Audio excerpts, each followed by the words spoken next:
Yeah, let's see how.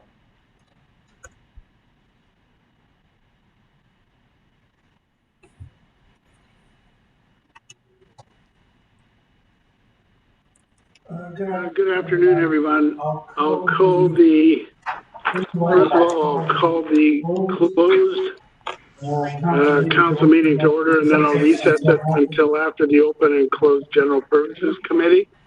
Can I remind everybody, please mute your mics? We're getting background noise already. So I'll call to order. Yeah, I'm just... Guys, please yeah, mute your I'm mic. not really happy with what's going on with him. You can tell that he just looks at me like... Do we have any idea who that is? Sad, right?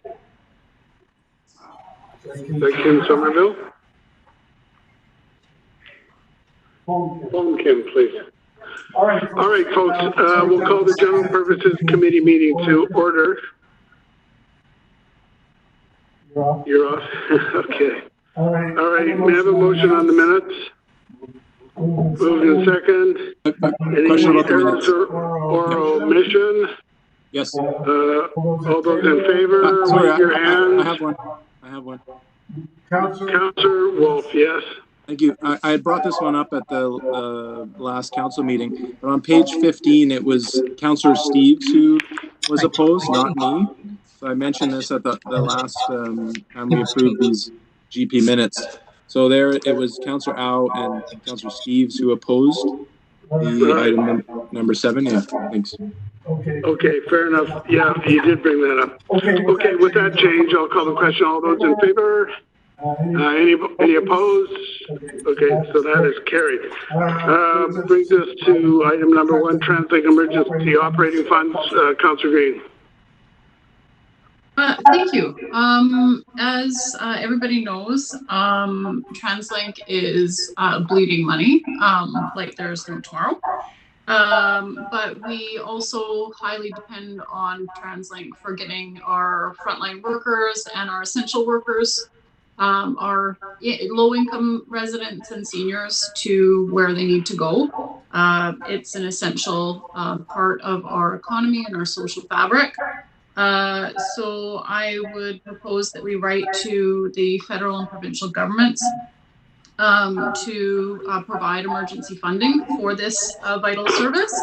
And all right, is that your motion? Yes, with a small, it is my motion as written, but I have a small amendment to make.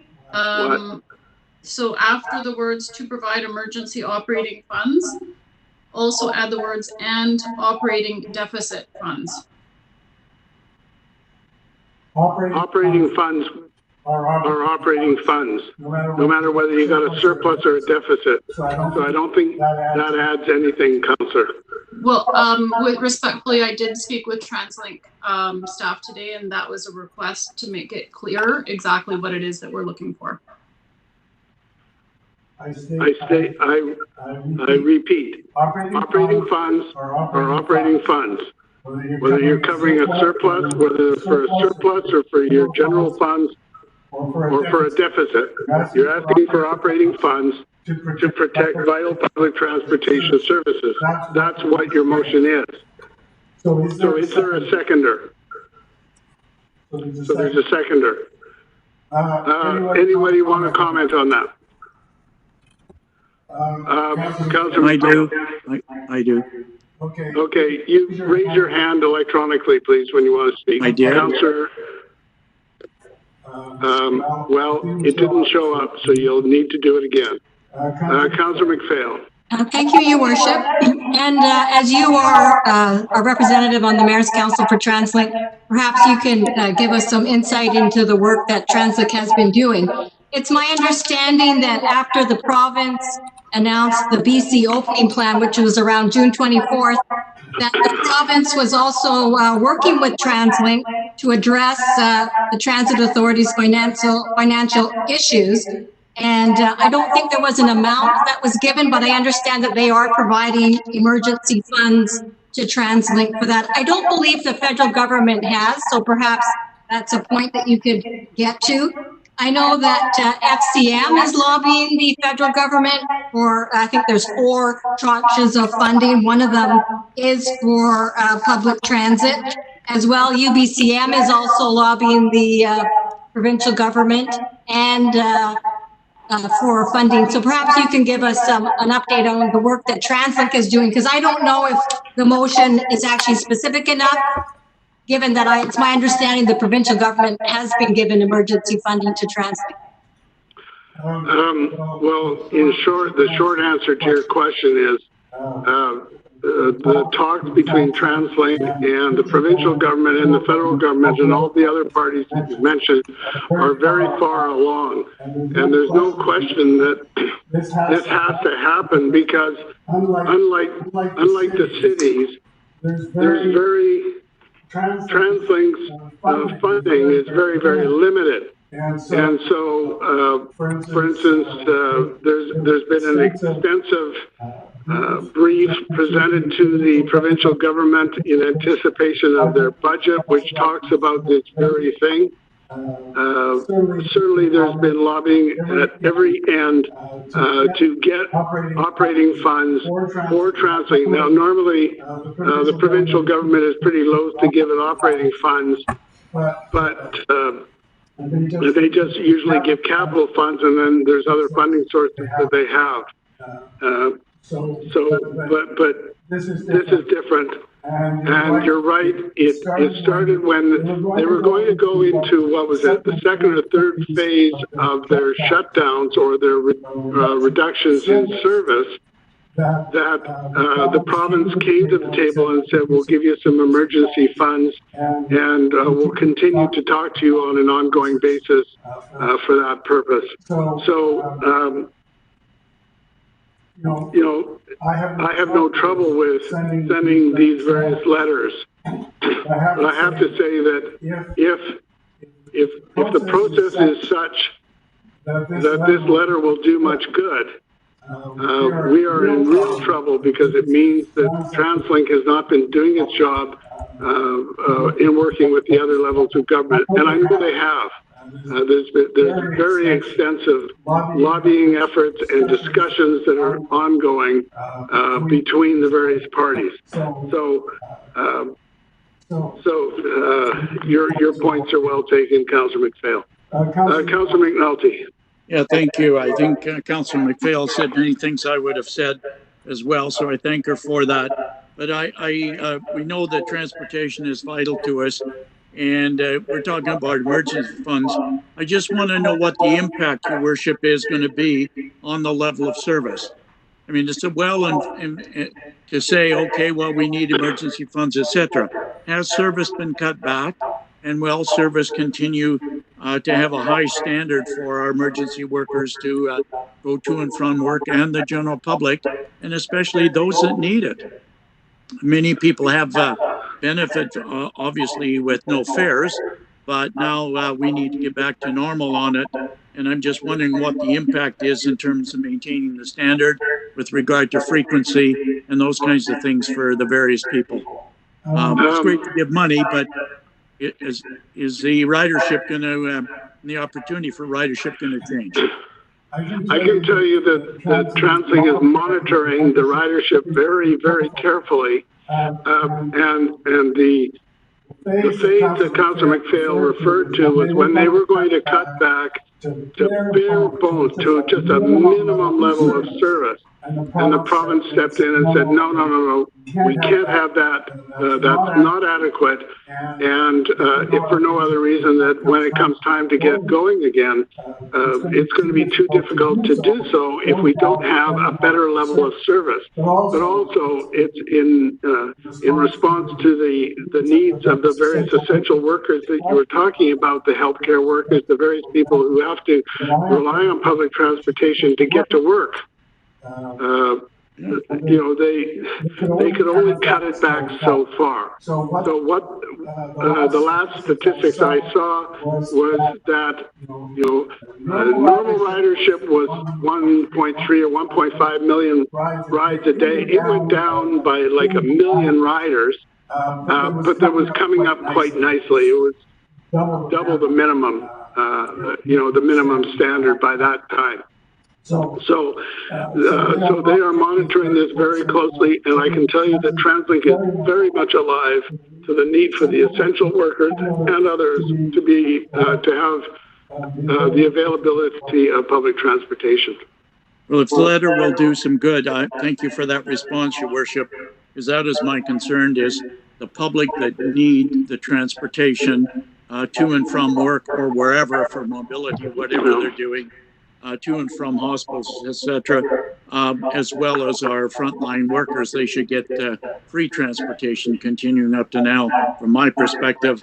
But we've got to make sure that that service has, as minimal as it's been for some areas, as you well know, there are still other areas that need improvement in the services, and I think we want to keep that. So if that will help, that could be included in the letter, that aspect, as opposed to just asking for money.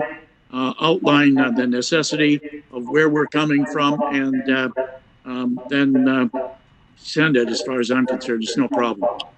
I'm sure that staff can refer to the necessity for the service and the fact that there is a growing number of people that are riding public transportation. Councillor Day, now you need to put your hand down, remember. Councillor Day. Thank you very much. I had a question to Councillor Green. So you mentioned that you wanted to do an amendment for the governments to provide emergency operating funds and deficit funds. Are you able to get a letter or email or something from Transit to whoever you spoke to clarify why that is important? I can certainly ask for a letter. It was a request verbally, but I can ask for a letter. All right, thank you. If this is going to come back, I'm going to address that point. Operating fund, deficit funds are part of the operating fund. You're being redundant by saying that. Go ahead. Okay, well, I mean, let's go to the source. If Transit has a reason for asking for deficit funds, then let's find out why. That's all I'm saying. This is going to go to council at a later date, and we can always amend it if we get that information from Transit. Thank you. All right, Councillor Steves. Yeah, I just wanted to comment a little further on this. From reports I've had, the SkyTrain is actually scaring seniors from going on because it's crowded already and people aren't wearing masks. And I was watching the news last night, and we've got all these tour buses, hundreds of them lying idle. I assume that they're getting government grants to pay the workers not to work.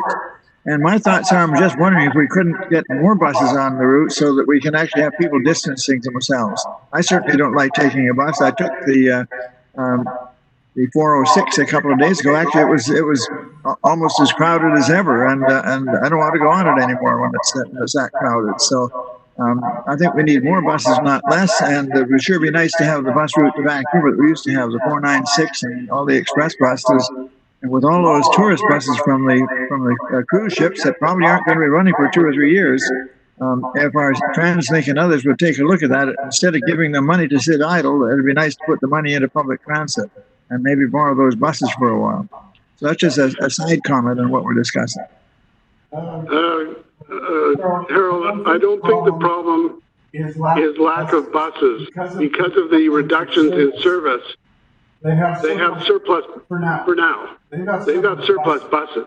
So they're running the maximum number that they can, given the ridership, given the funds that they have available to them. All right. So, okay, Harold, you need to put your hand down. So with that, we're going to call the question. I'll just ask you to raise your hand if you're in favor of that. All those in favor? Anybody opposed? Okay, so that's carried.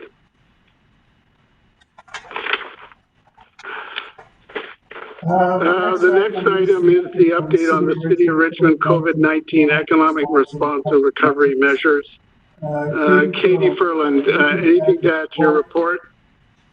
Thank you, Your Worship. I have nothing to add, but I'm happy to answer any questions. All right.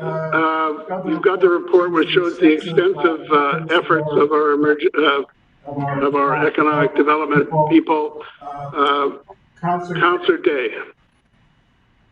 Very much. I'm just curious, what has been the uptake from the business community? Are we getting a lot of people taking advantage of what I think is an amazing report and an amazing recovery measure? Through the chair to Councillor Day, we have actually seen significantly more engagement with the Economic Development Office program and communication channels than normal. We've had over 4,000 visits to our website, for example, which is a pretty significant increase. And certainly we've been receiving very good engagement on all channels. Thank you. Well, thank you. I can see the effort that you put in is obviously needed right now during COVID-19, but it actually is probably going to put you on the map in terms of letting the business community know what we have in the city of Richmond. A lot of people don't even know we have an economic development department. So, well, maybe that's the positive side of the COVID-19. Thank you. Okay, Councillor McPhail. Thank you, Your Worship, and through you to staff. Well, thank you very much for the report. I really enjoyed reading it, and I know that you've done a lot of work, so thank you for that. And I think that the work that's been done through social media has been really uplifting, especially sharing the good news stories about the businesses that have been able to pivot or have, changed their business model to accommodate and to provide job opportunities to their employees. Through this difficult time. And I've heard from people who follow the City of Richmond on social media that they've really enjoyed this. So this is a really great report, and I hope that we can do something with it to get it out further. And thank you again for all your work. Okay, Councillor Day, you still got your hand up. Councillor Green. Thank you. I just have a couple of questions. GP 29 with the temporary patios. I know that had been had a low uptake. Is that still the case, or is it starting to gain traction? Through the chair to Councillor Green, we've had the city has issued 6 temporary patio permits, and we've received inquiries from only about a handful more. So certainly lower than we anticipated. Okay, I did want to commend you on such a smooth rollout of the program. I know other cities it's really kind of staggered out of the gate, but we've done really well with it. But the uptake is kind of disappointing. Is there any chance that we're going to be, say, for example, taking photos of implemented patios and then repackaging the news release and putting that out there again to kind of drum up interest? Because the restaurant industry is not doing well. Through the chair to Councillor Green, we do continuously recirculate the information on social media. In fact, we have lined up a bit of an impromptu photo shoot with one of the temporary patios to get it out there further. That's great. And then I have a question on GP 22 about the infrastructure and capital program. And I don't know if you're the one to answer this. Is there any opportunity to accelerate the active transportation piece of our capital program as a pandemic response at all? Through the chair to Councillor Green, from my understanding, staff in the various departments are keeping a very close eye on any kind of programs and specific criteria that is announced through the infrastructure minister and other ministries. And whenever there is an opportunity to advance or accelerate certain initiatives through pandemic response, that is being taken advantage of. I can't speak specifically to that program. Okay, thank you. Councillor Al. Report, and I noticed that the staff has done a lot. But I have a few questions. First of all, so what has been the lesson we learned from the past few months in terms of trying to help the small business to get back onto their feet? So what works and what doesn't? Through the chair to Councillor Au, it has certainly been quite a varying degree of impact across different sectors, and some sectors have been impacted more greatly than others. For example, tourism and retail and small businesses that depend on that in-person presence. We are hearing from small businesses that it is really becoming increasingly important to have a digital presence and an e-commerce platform and those kinds of things. So whenever there's an opportunity to connect local businesses to those programs, we're certainly doing so. And my second question is, I heard from many small business operators saying that they have difficulty in finding staff to come back to work. So have we addressed that issue? Through the chair to Councillor Au, we've heard that as well with the CERB program. We've heard sometimes it can be challenging for businesses to have their workers come back. I think the most important thing is for small businesses to make sure that they implement adequate COVID safety plans that are essentially vetted through WorkSafe BC and industry associations to give their workers and the public that confidence that the environment is safe. And so what we're doing in that regard is sharing the COVID-19 safety plan guidelines developed through WorkSafe BC, through our business support center and other channels so that all small businesses can adopt those methods. Yes, I think probably, we may have to do more to help them to get their staff back to work. And the other problem is that right now, the confidence of the consumers is low, right? They don't want to spend money, for all kinds of reasons. So again, as a city, what can we do to promote that kind of faith of the consumers? Through the chair to Councillor Au, I think what the city and the public health agencies and senior government have been doing around making public health the #1 priority, I think that's really the key to making sure that consumers and workers and businesses and the general public have that confidence. So I think that the city and the public health agencies are certainly on the right track, and as long as the pandemic is a risk to public health, it's important that that's the #1 priority. Yeah, I think we're in a bit of a dilemma, right? We want them to come out to spend money, to buy things, but on the other hand, we have to keep the health and the safety issues in place. So I think that's kind of a dilemma. And finally, my question is on GP page 22. Again, I received some comments from the business owners or other people who are applying for permits or other kinds of plans for building. They said that the process has been slow. So is that a problem? Do we have a shortage of staff so that we cannot process those kind of building application and other kinds of applications in time? So is that a problem? Through the chair to Councillor Au, I understand that every effort has been made to maintain the processing of permits and inspections. There have been some limitations, particularly in the early days where, there were some situations where physical distancing couldn't be maintained, for example. But I think every effort is being made to continue processing those applications for building and development projects as seamlessly as possible. I can't speak specifically to the processing that's been happening in the building department, but that's my understanding.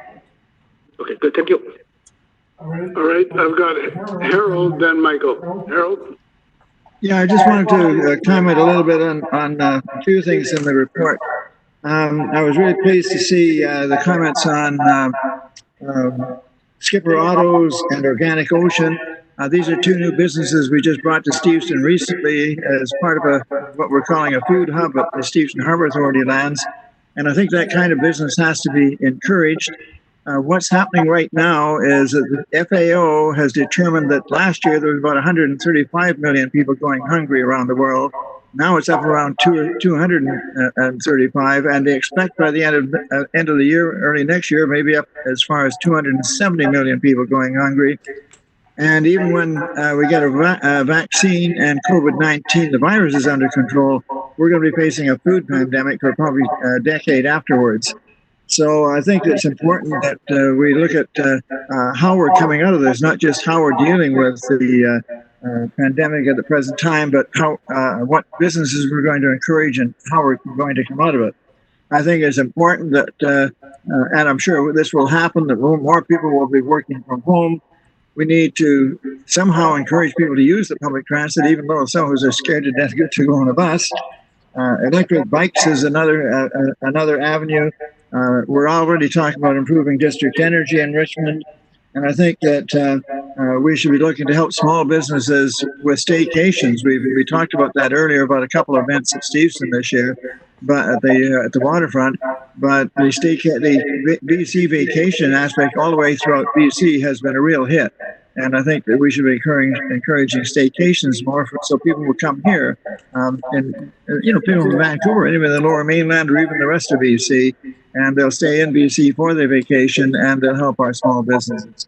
So those are just a few thoughts, but I think we should be planning and not having the airlines go back up to 26 million flights a year because of the air pollution and everything else. Of course, the COVID-19 problem as well. And we should be looking at alternatives as we come out of the COVID-19 pandemic. Okay, thank you, Councillor Wolf. Yeah, thank you. I had a little bit of communication with Ms. Freeland already, so I'll just comment on a few things. One is on page GP 21, it mentions there one of the business retention resilience actions is the launch of the Richmond Business Resilience Program. I'm just first curious, it is under the medium to long-term actions, and it does say it's been launched. So is it like a one session for a whole bunch of small business owners to come to? Are they individually tailored to a specific business who applies to be part of the program? Just could you give a little bit of insight so we can share with some of the businesses who could benefit from being modified and adapted to dealing with future crises like the one we've experienced? Through the chair to Councillor Wolf, the Business Resilience Program, yes, it was launched in mid-June. Right now, it's structured as a one-year program for businesses. They can start anytime, and they can work through it over the course of a year. It's really intended to provide a learning platform to help businesses and entrepreneurs access the training and advice they need to recover from the impacts of COVID and also adapt their businesses to withstand future shocks. So the program itself includes training videos, case studies, worksheets. It also includes bi-weekly support calls with business experts, an online community of entrepreneurs sharing best practices, and one-on-one support from the Economic Development Office. It's not a static program. There is new content added regularly. And last week, for example, there was an entire module added specifically to help restaurants adapt their operations. Oh, terrific. Sounds like a great summer school option for some of our local businesses. I appreciate that. My final question is related to a strategy that the city adopted in 2014 called the Resilient Economy Strategy. And I'm curious, in the discussion earlier, I heard that there was some resources required to be able to kind of enact that strategy again, or to bring some of its features back. One of the action items from the Resilient Economy Strategy was to encourage a diversified economic base so that it's more robust in the face of major economic or environmental changes. I'm curious what would be needed from staff's perspective to bring life back into this. Is it something that's maybe not necessary right now, but in the fall, something that we could do? And the other reason I brought this up is council got a memo last month about the top 100 commercial properties. And in there, you get this big long list that's a bunch of numbered companies and doesn't really tell us very much about the diversity of our businesses. So I was talking with staff, and they did let us know that later in the fall, we hope the province is going to create a landowner transparency registry, which is basically a public registry to see, to learn a little bit more about the businesses. So I'm curious if, I did speak with other staff, and they were saying we could direct them to try and identify our own businesses now, as opposed to waiting to see if the province finishes this registry or not. So could staff comment on the actions that we could take to kind of reactivate that past strategy, or is there a benefit to getting us to understand who's our clientele, who are the businesses that make up Richmond? Through the chair to Councillor Wolf, so the Resilient Economy Strategy is actually very much active, and that is what staff are working towards implementing. And as you mentioned, economic diversification was identified as really one of the major things we as a city can encourage to make sure that our local economy is resilient to major economic and environmental and other kinds of shocks. And so that is something that has been quite a focus. And one of the things as a city that we can do to encourage that economic diversification is really make sure that we maintain, protect, and create a very diverse range of employment and industrial spaces to accommodate the businesses that need to stay and grow and move here. Thank you. I appreciate that. Then maybe one question to the chair here and maybe the council. I was told that it would take about a business day's worth of work to looking into determining the business names and the type of operations, so we have more than just a table of numbered businesses. Is that something that I could make a motion on today if there's support on council? Well, let's ask Katie Ferland. Is that feasible? Would you get that information from the business licenses, or how would you do it? Because ownership isn't going to tell you anything. Your Worship, we have an active business license directory that lists the 13,000 plus businesses that are operational in Richmond. So we do have data on each business, what sector they're in, how many employees they have, the square footage they occupy, their address, that kind of thing. We don't always have detailed information on the ownership of, you know, the business or the corporation or the property, but the business details itself do provide us with enough of that information to show the diversification in the different sectors that do make up our economy. I hope that answers that question. Well, could you take that information that you've got and just categorize it so we know, you know, kind of the rough breakdown of our businesses? Yes, Your Worship, that information is available. We could do that. Okay, why don't we just take that as direction to staff? All right, may I have a motion? Moved and second. Yeah. Okay, any further discussion? All those in favor? Any opposed? So that's carried. Brings us to Tilbury Phase 2 LNG expansion project. Chad Pollen or other staff, do you have anything to add to your report? Nothing further to add, Your Worship. I'm here to answer any questions that may be come up. Now, Michael, I think you've got your hand up from the previous question still. So okay. All right. So I've got Councillor Day and Councillor Wolf. Thank you. Thank you very much. Well, great report, and I particularly like all the comments from staff on GP 43 and that specifically work to that this project does not fulfill the local, provincial, or national strategies for greenhouse gases, and that the long-term cumulative effects of the Fraser River are going to be severe, and that the Fraser River is a sensitive ecosystem.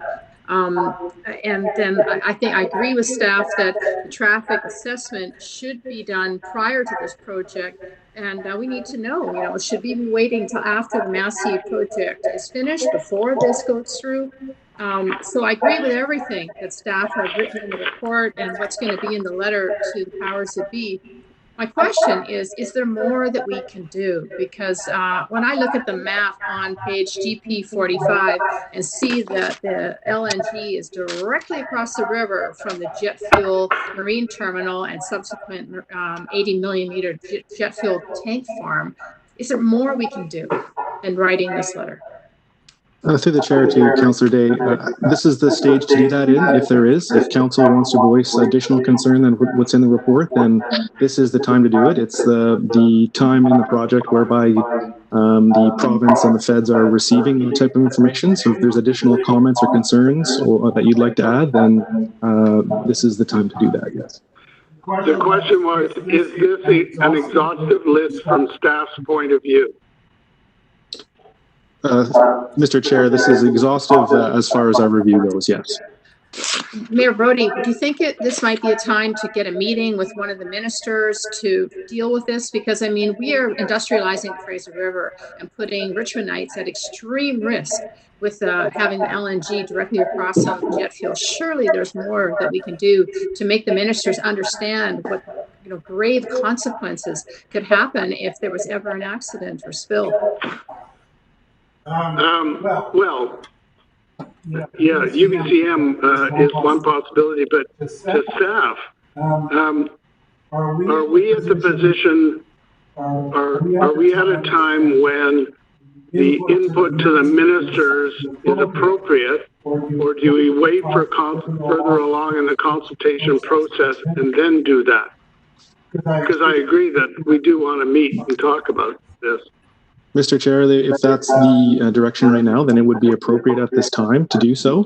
The input that's going to be received based on this report to the federal government as well as the provincial government would be weighing on a decision that the project go through. So it would be appropriate at this stage if you would want to meet with a minister or agencies, staff of agencies at this time to discuss your concerns. Yeah, I would move that we send a delegation to both the federal and provincial ministers, because they need to understand just how serious this is. Because if all we do is say, no, we don't like it, that's just not enough. I think as a council and as a city, we need to do a heck of a lot more. We can add a request for meetings with the appropriate provincial and federal ministers regarding this project. Okay, Councillor Wolf. Thank you. Just to be brief, maybe a simple question to staff. There's other places in North America where the large LNG boats, when they're loaded up, the tankers, and they go under a bridge, like the one in Boston, or Tobin Bridge over the Mystic River, they have to shut it down for a portion. I'm just curious, I guess two questions about it. The way things are right now with the George Massey Tunnel, are the largest tankers, the 320 meter long ones, will they be able to go to this site and then turn around in the river and come back? Or is it at this point going to be restricted to smaller ones? And then secondly, would the tunnel also be closed during their the transit over top of it? Through the chair to Councillor Wolf, my understanding right now is for the project of the jetty, which is Westpac project, both small and the largest tankers will be used. That will require additional dredging within the Fraser River. I do not believe that the tunnel in its current state would be shut down in that event. I think that there would be enough leeway to do that, but I would have to double check on that as a matter of fact. Maybe you could let us know. Great, and I also just want to say I appreciate all the points there. I think staff nailed it on all of the key comments. So I definitely do use the term endorse to the staff comments. Thanks. Thank you. I'll relay that to the project team. Okay, Harold. Yeah, I think just following what Michael said, my concern is security. There's an excellent report, but it misses out security. And I think if staff could check out what's happening at Boston. They've got an LNG plant near Boston, and I think the number was that if the ship blows up, it kills everybody within 3,000 feet. In other words, just a little over half a mile or a kilometer. So if it blows up in front of Steveston, they're all gone. If it blows up at number 5 and Steveston Highway, the people there are gone. And so in Boston, as I understand it, they have Navy vessels and Coast Guard vessels have to accompany the ship into port. With Navy divers, they line the shores with police and Army, and they close all bridges just to bring a vessel in and out.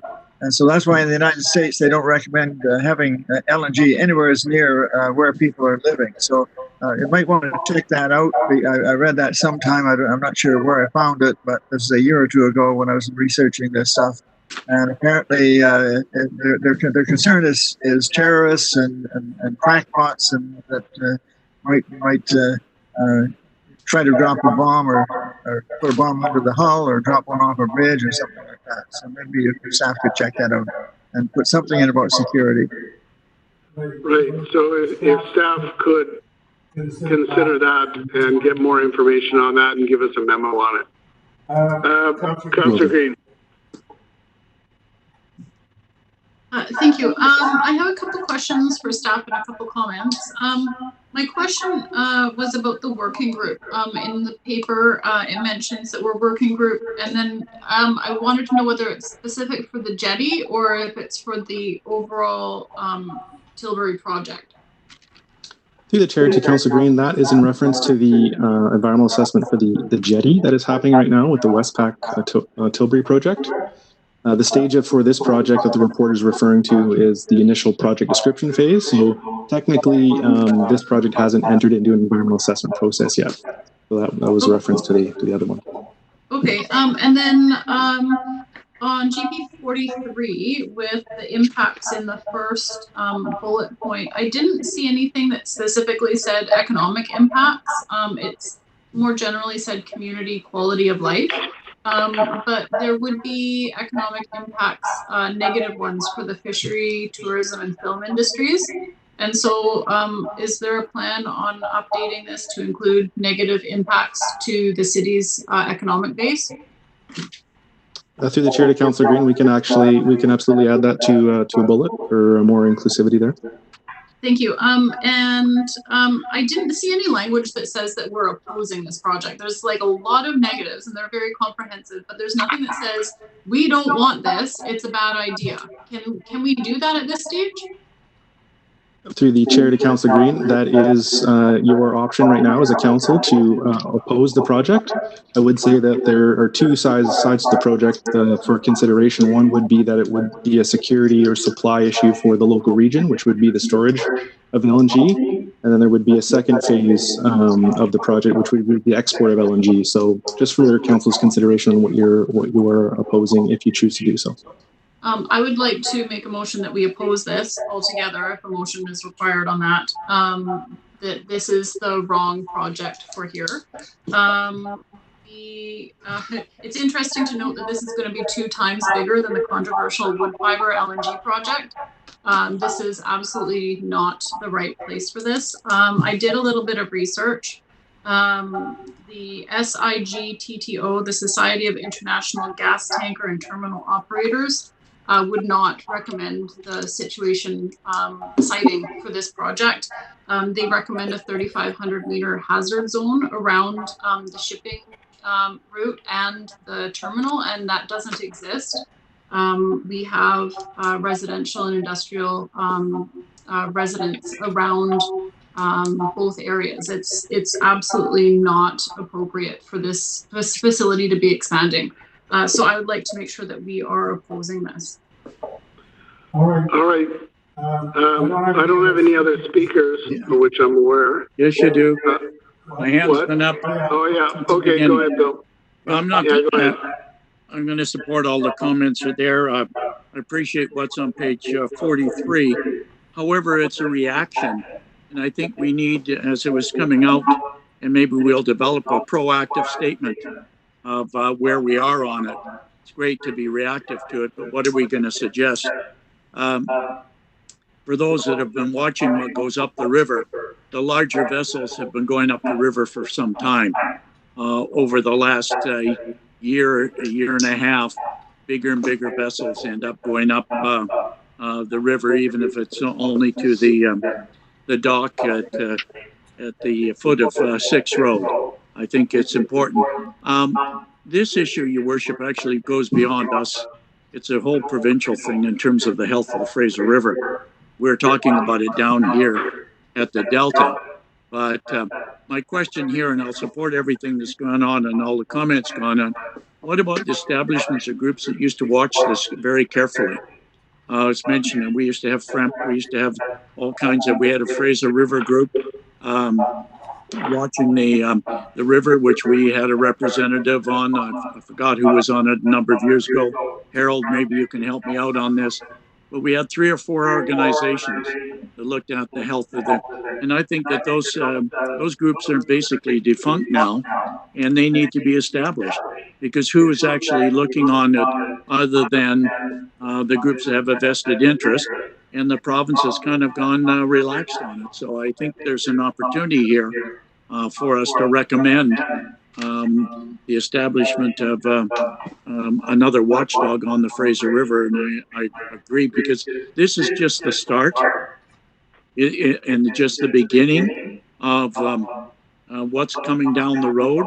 You may think it is, as this one goes, then goes the next one, then goes the next one. So I think, and it won't necessarily be on Tilbury Island, it'll move up the river. And I think it's important that we make a statement. We're discussing it now. I don't know what other municipalities are, but the river is vital to us. So I think we should put it all on the table right now. So I leave that to, there may be a motion coming here on it, but I think we need very, very strong wording to what we're going to do. And as opposed to just react. The reaction's great, staff. Thank you. However, let's get a proactive statement. I don't have one made yet, but I'm hoping we can develop one. Councilor McPhail. Thank you, Your Worship. Thank you, Your Worship, and thank you to staff for the report. I agree with Councillor McNulty, and I found it really interesting on GP 42 at the bottom of the first paragraph that, you know, this is for phase 2, but phase 1 did not trigger provincial or federal environmental assessments at the time. So I think we really need to be watching this, because now here we are potentially adding on, and so there's that combined effect, which we really need to be watchful of. And I was wondering if it was appropriate at this time to copy this to our MLAs and MPs so they're aware of our concerns at this time, because as often happens, they have opportunities, you know, at their tables of influence. So I think it might be useful as well. I believe we've done this in the past. Okay. Okay, I'm just writing this down. So it sounds to me like a possible motion would be number 1, that Richmond City Council states its opposition to this project, and you know, we'd have say the full name of the Tilbury Phase 2 LNG expansion project. Number 2 would be the written comments that are there with the added wording after the first word, that if the project proceeds, the comments outlined in the staff report, etc., be endorsed and submitted. Number 3, the meetings be requested with the appropriate provincial and federal ministers regarding this project, and 4 copies of the letter would be sent to local MPs and MLAs. So moved. Does that work? Yeah, That works? Yeah. Someone has a question? Councillor Day. Yeah, thank you. Yes, I think it's important that we send this letter and this report to all of the Metro Vancouver City's councils, because I believe there will be a lot of support for this from other municipalities. This is the wrong place for this project, and I'm sure we're not the only ones that feel that way. Okay, so it'd be copies of the letter and the report to the local MPs, MLAs, and mayors in Metro Vancouver. Okay, so that, I think that's friendly, isn't it? Yep. Because we're all kind of saying the same thing. Bill, you've still got your mic on. Okay. Moving the motion. So moved. Is it seconded? Okay, it's seconded by Jack here. Anything further to add to it? Yes. Kelly? The letter to the mayors, can it, instead of just being a copy, actually have an ask in it and ask for support?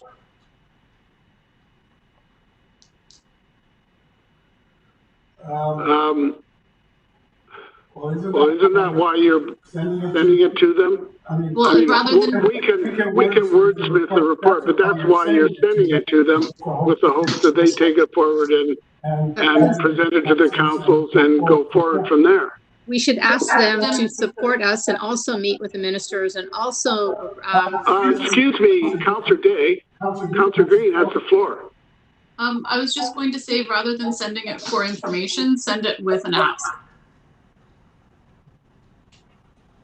If you want to do it that way, then you better take out the Metro Vancouver mayors from that number 4, where we talk about MPs and MLAs. So it would go to the Metro Vancouver mayors asking for their respective council support. Is everybody okay with that? So then we have 5.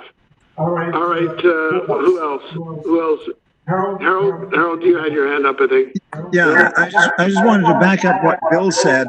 I think we should do all of those things, but I think we do need to invite other groups in the Lower Main, but largely in the Richmond Delta area, to join with us. When, as I mentioned in my comments a couple of weeks ago, when we tried to get a Coastal Zone Act, we didn't get it. But Richmond and a lot of community groups got together, and we had a major Fraser River Estuary Conference. We had scientists make presentations, Westwater Research, and various others, and came up with a recommendation that we had to have a protection on the Fraser and be concerned about the collective development, or the added developments along the Fraser River, and that's what led to PREMP. And I think to get PREMP back and some control over what's happening in the river, we're going to have to do it again. So I don't know if it's a separate motion or not, but I think Bill's idea is a good one. Well, I think what we do is we give direction to Clay Adams and the communication staff to send out a media release once council approves this, so that the broader community can weigh in on the point. Good. Can we, your worship, sorry, I got my hand up. Can we ask staff to look into the various organizations over the last 10 years that Harold and I are talking about? FREMP and others, there were others. I can't remember off the top of my head. I remember that seminar that we had, etc., just to pass it on to other members of council as well, because there were some very dynamic groups out there working on our behalf. All right, take it under advisement, if nothing else, but I think... Why don't you speak to staff directly about that? I will do so. Okay, thank you. All right. Anyone else here? All right, let's call the question then on the motion. All those in favor? Aye. Anybody opposed on that? Councillor Liu, you're opposed? Yeah. Okay. So it's moved with Councillor Liu opposed.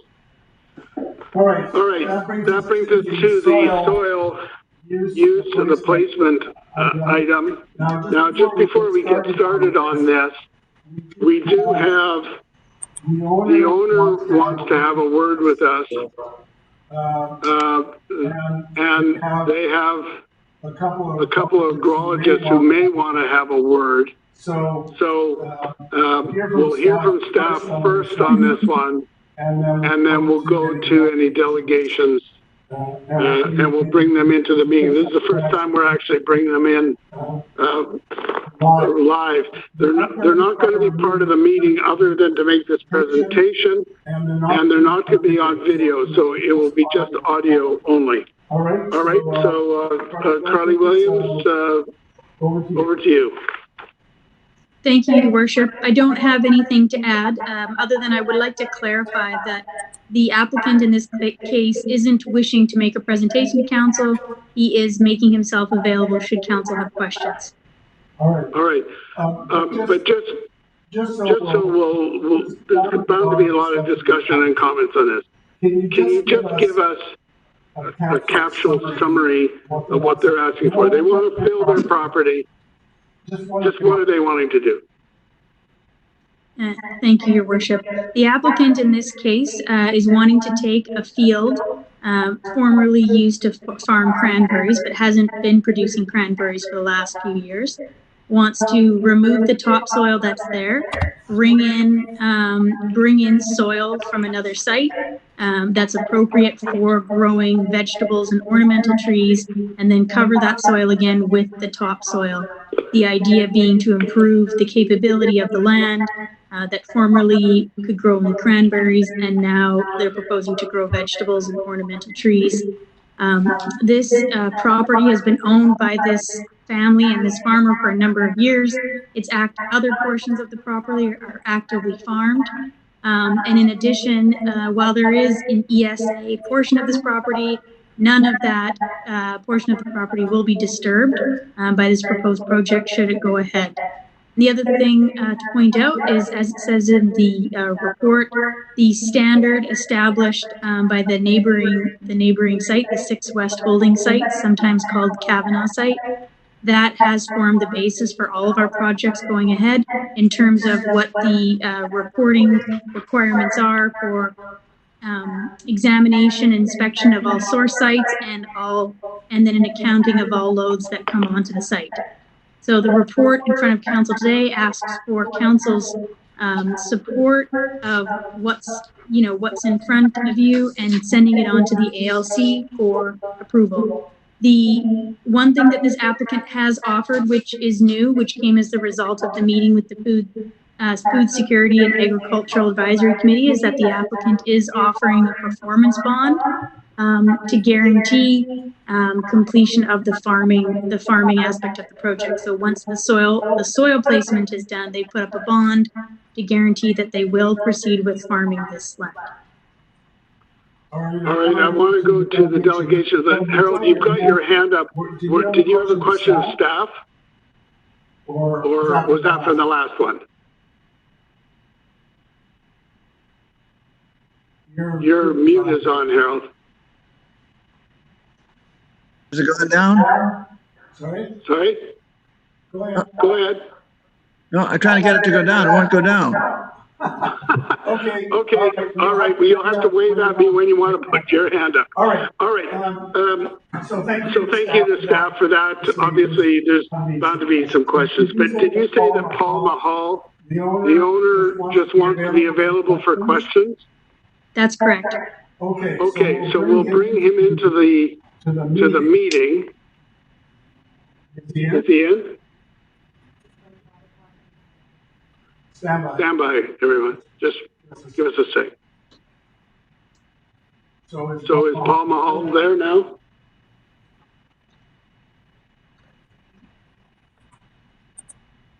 That's laid plans. Is Paul Mahal there now?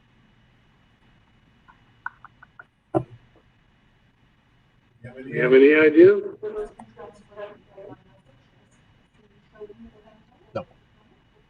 No? What? Yeah.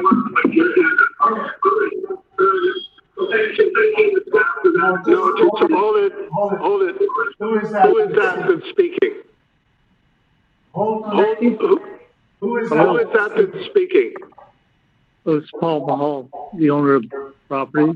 Okay, make sure any feed you've got from the meeting in the background is muted, okay? If you're listening on another device or something, because we're getting a lot of feedback and echo. Okay, go ahead. You've heard the conversation to this point. You've read the report. Did you want to add anything, or we can just see if there's any questions? Well, we've had the property since 1949. My mother passed, who was the last owner after my father died, in 2003, November 28, 2003. And there's 8 kids of us. There's 8 of us. So we held on to it. We tried to farm it. I'm having a difficult time to speak. We just want to continue using it. The cranberries, they're not viable for our property. The price of production is going up for us, whereas the revenue is not sustaining it. Right now, last time we looked at cranberries, were going at 20 cents a pound, and we just want to continue farming. All right. Sorry. Is there anybody? Does anyone have any questions for Mr. Mahal? Carol Day. Mr. Mahal, thank you so much for coming forward. Okay. So, of the 8 kids, is anyone actively farming it right now?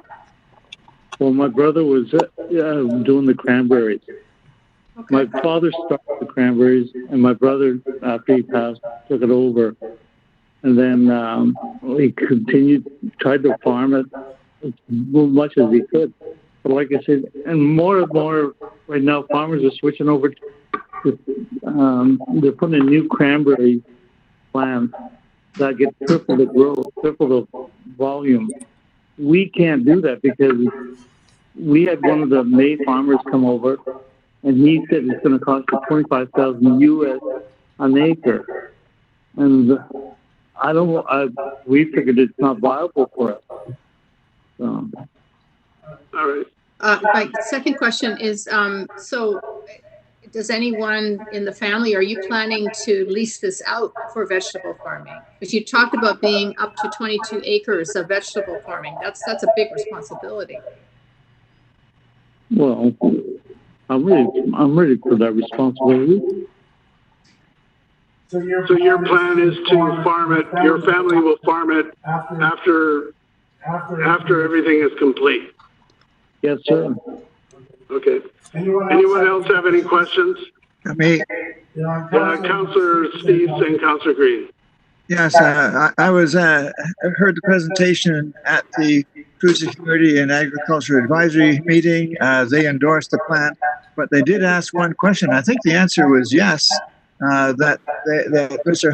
Mahal is prepared to guarantee that the soil will come from Richmond. I know the construction, I think it's Hexel, said they would bring it from Richmond, but it really would be nice to have a guarantee it comes from Richmond, and that the soil is very carefully watched over, because we put some bad soil even from Richmond onto the Garden City land. So I guess my question is, would you guarantee the soil will be from Richmond, or if it isn't, could you let us know, and we could check out if you have to use some soil from Delta.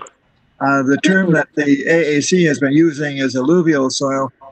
They weren't looking at sand or anything like that. They were looking at actually Richmond soil when they used that term. So I think that's the concern. Through the chair to Councillor Steves, I can answer that question.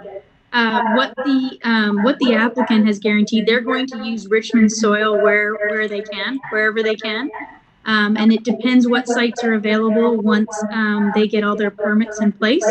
The guarantee that's been put forward by Hexal and Mr. Mahal is a guarantee that the farm plan will be undertaken and after the soil project is complete. Okay, where they can isn't good enough for me. I can't support it if it's where they can. I can only support it if they guarantee it will be Richmond soil, or at the most Delta river run soil. Through the chair, Councillor Steves, I think perhaps the agrologist, Ms. Stewart, would be best. I'm asking Mr. Mahal. He's the owner. Yes, Mr. Mahal. We'll get it from Richmond and Delta if it's okay with you.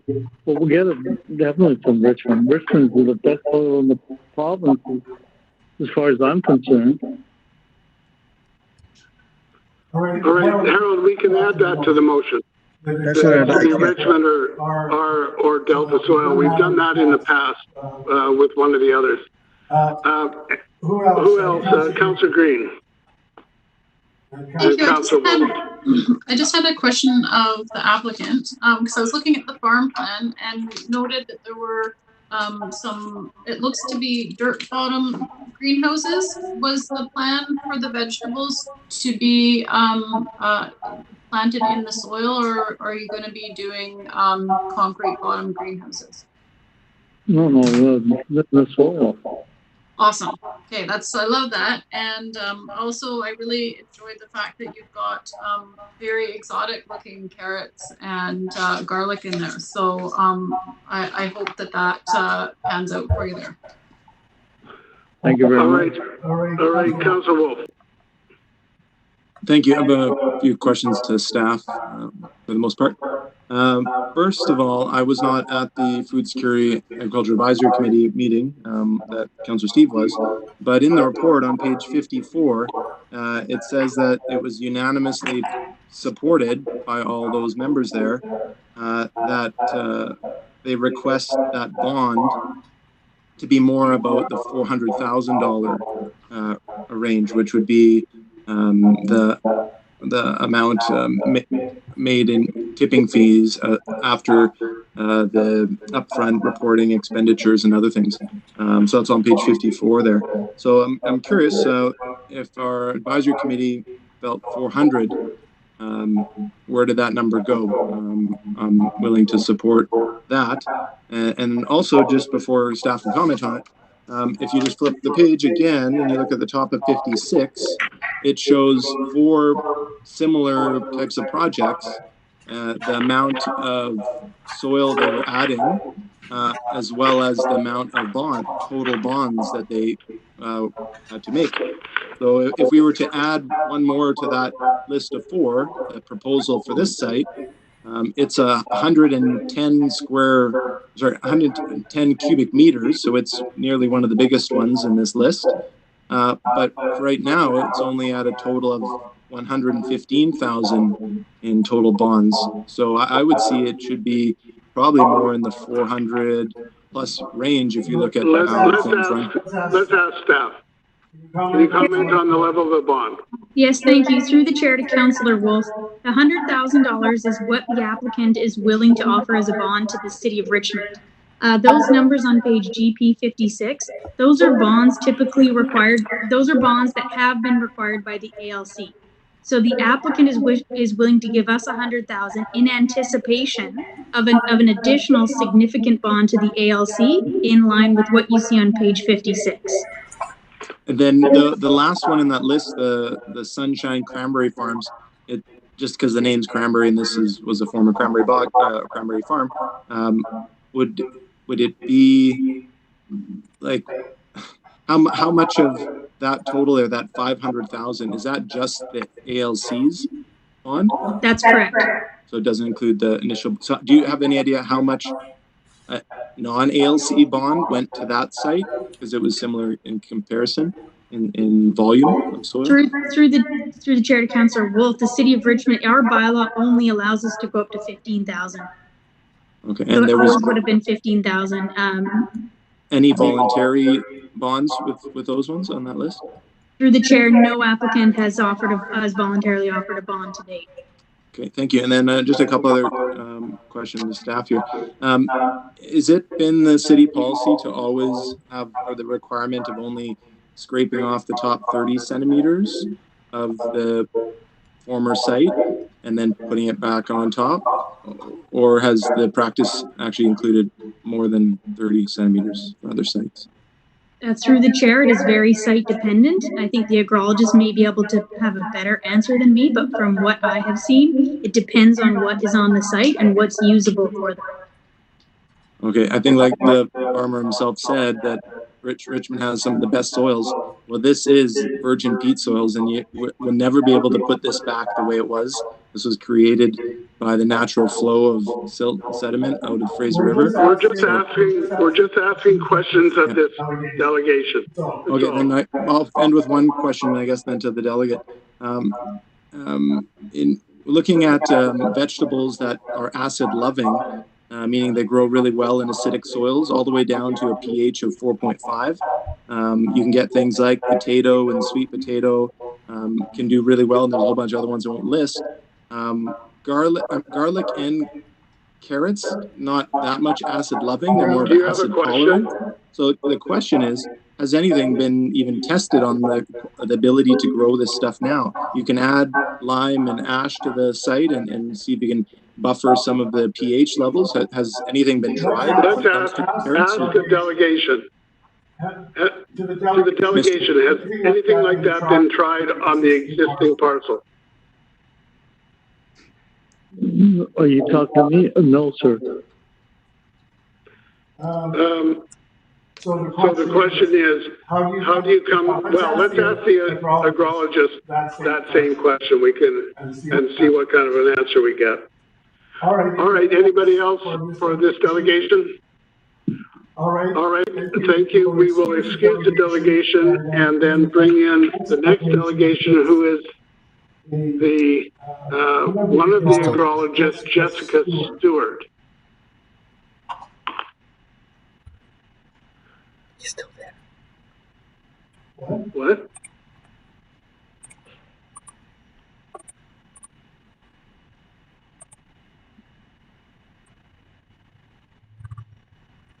What's this?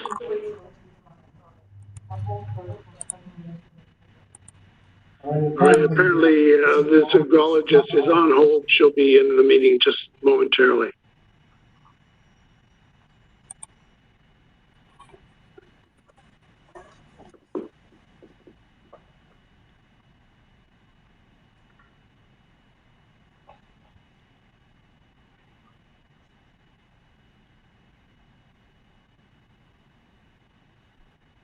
What's the story?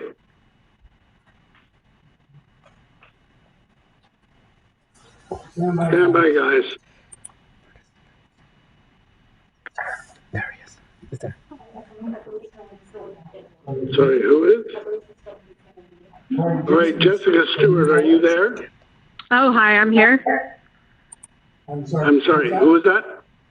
This is Jessica Stewart speaking. Okay. Now, presumably you've been listening to the discussion that has already taken place with staff and with Mr. Mahal. Have you heard it? I'm sorry? Have you heard the discussion to this point with Mr. Mahal and with council and with staff? Yes, I've been listening to the live stream. I understand there's a bit of a delay, but I have been listening up until about 2 minutes ago. Okay. We've got a few questions for you, but did you want to start off? Did you want to tell us anything specific? Yeah, sure. I could add just the basics about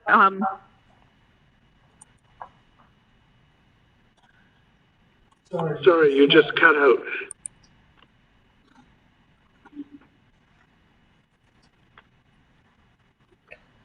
Sorry, you just cut out. No, there's nothing I need to add that hasn't been discussed already. Okay, so 2 questions to start you out.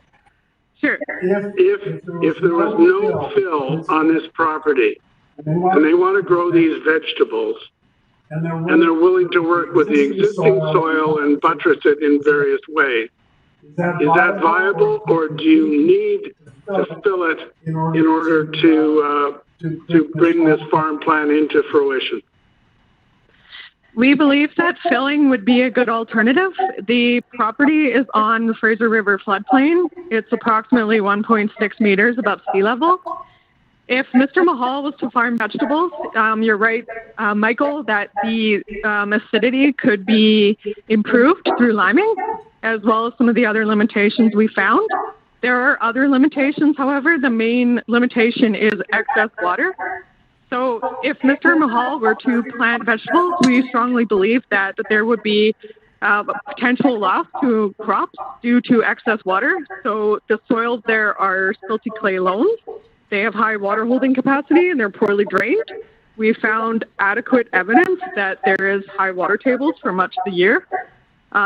If you would like to know the science behind that, I can delve into it. But essentially, we believe there's high water tables within 20 to 25 centimeters of the surface. So that would be the rooting zone, of a large variety of vegetables. So we believe this would be a good way to get above the floodplain. And furthermore, with drainage improvements, it's difficult with the existing area, which is 9 hectares, being burned by the former Cranberry operation.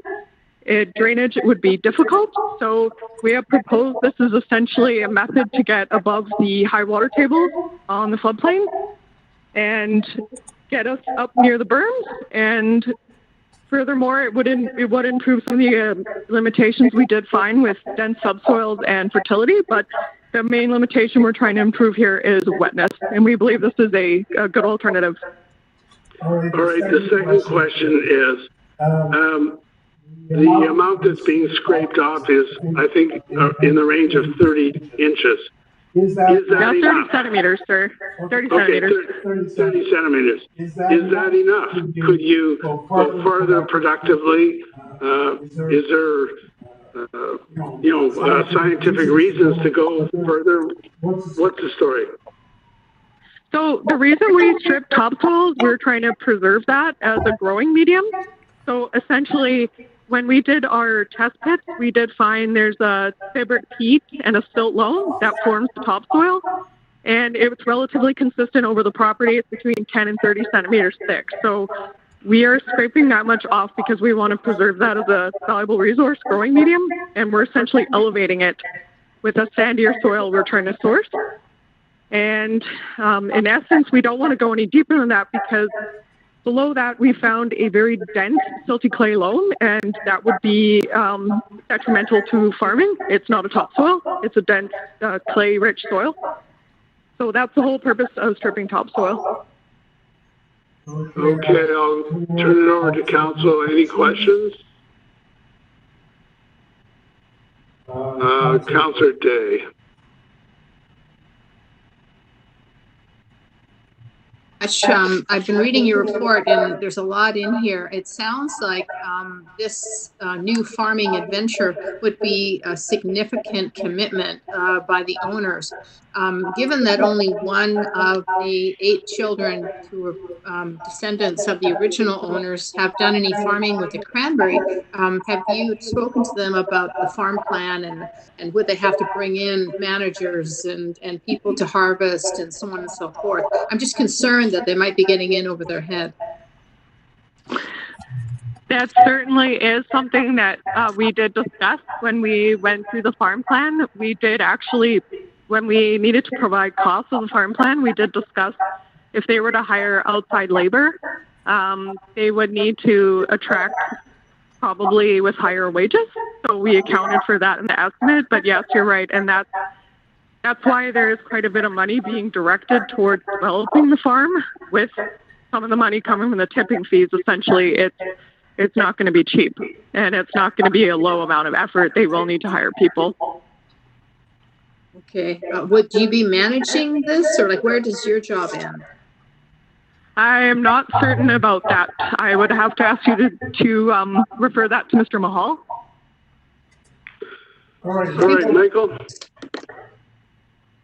Just to the agrologist, I appreciate you telling me about the type of soil below the 30 centimeters. I find that very surprising when I see a lot of monster homes being built. The foundation goes a lot deeper than that. And to me, it's a nice, dark, rich peat soil, not sandy silt in that area. But anyhow, that's what science has shown you. So that's great. Thanks for that explanation. When it comes to the berms around the outer edge, and because the historical use being cranberry bog and them needing to keep the water in, are those berms utilized by the farmers on the other side, or could those actually become part of the infill? So they essentially would form the border of the infill. As stands, they essentially form the perimeter of the property in that northwest corner. So they don't, they're not used by any other farmers in the area. The north berm abuts the golf course, I believe Meadows golf course, and the west side of the berm touches the number 7 road ditch. So the south and east berms are within the Mahal property. So the west berm is actually the ESA area, or east berm is the ESA area. And then the south berm is pretty much through the center of the Mahal property. And essentially these berms with cranberry farming is they also double as access roads for machinery and farmers and workers going out and about. So they do essentially form part of our infill in that they're confining the soil. We're essentially filling to just below the crest of the berms. If that answers your question, sir. Yeah, I have a cranberry bog in my neighborhood I frequent, and it sounds like a similar situation where there's a large berm on the outside, which is used as a road access and all that point. But what they've done is they've dug a ditch on the inside of that. So in between the cranberry bog and the berm, there's a ditch, and they have some kind of ancient equipment that pumps the water out of the field and into that ditch, and there it goes, and it keeps the water level where they're at. Could we not, or have you not considered the option for that? So putting in a ditch adjacent to that to help alleviate that excessive wetness? So it is, in essence, so that I think the ditch you're referring to is the one that runs kind of east-west through the middle of the property. So that's the irrigation canal. We have addressed pumping and berming from the property. We do believe that it would be an expensive endeavor. You would need to have machines running, pumping continuously. There may be reliability issues with that if they were to stop working, perhaps during, say, late fall. That is something that we have discussed in one of our memos, and I would refer, my colleague actually wrote the memo, and he's available for any questions about that if you'd like to touch base with him. His name's Tom. We did look into berming and pumping though, and we did discuss that in a memo. We do think it would be complicated. All right. Anything further? Any further questions of Ms. Stewart? Sorry, Carly, are you waving your hand at me? No? Okay. All right, we will excuse the delegation. Thank you very much for your words and your assistance. And we will now bring in Thomas Elliott, the agrologist that Ms. Stewart just referred to. And his expertise, as I am told, is technical questions on the drainage itself. So that's why those kind of questions should go to him. So is he in? Not yet. Just bear with me for a minute while we get him in.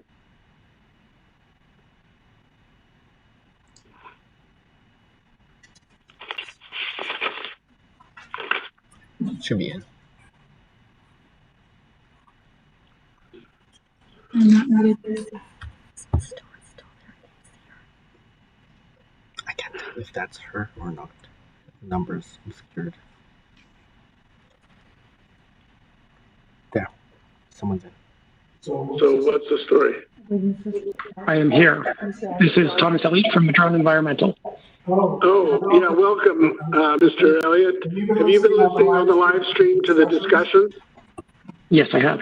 Okay, why don't we just start out? Do you want to make any comments or remarks right at the outset? I have no additional information to add at this time.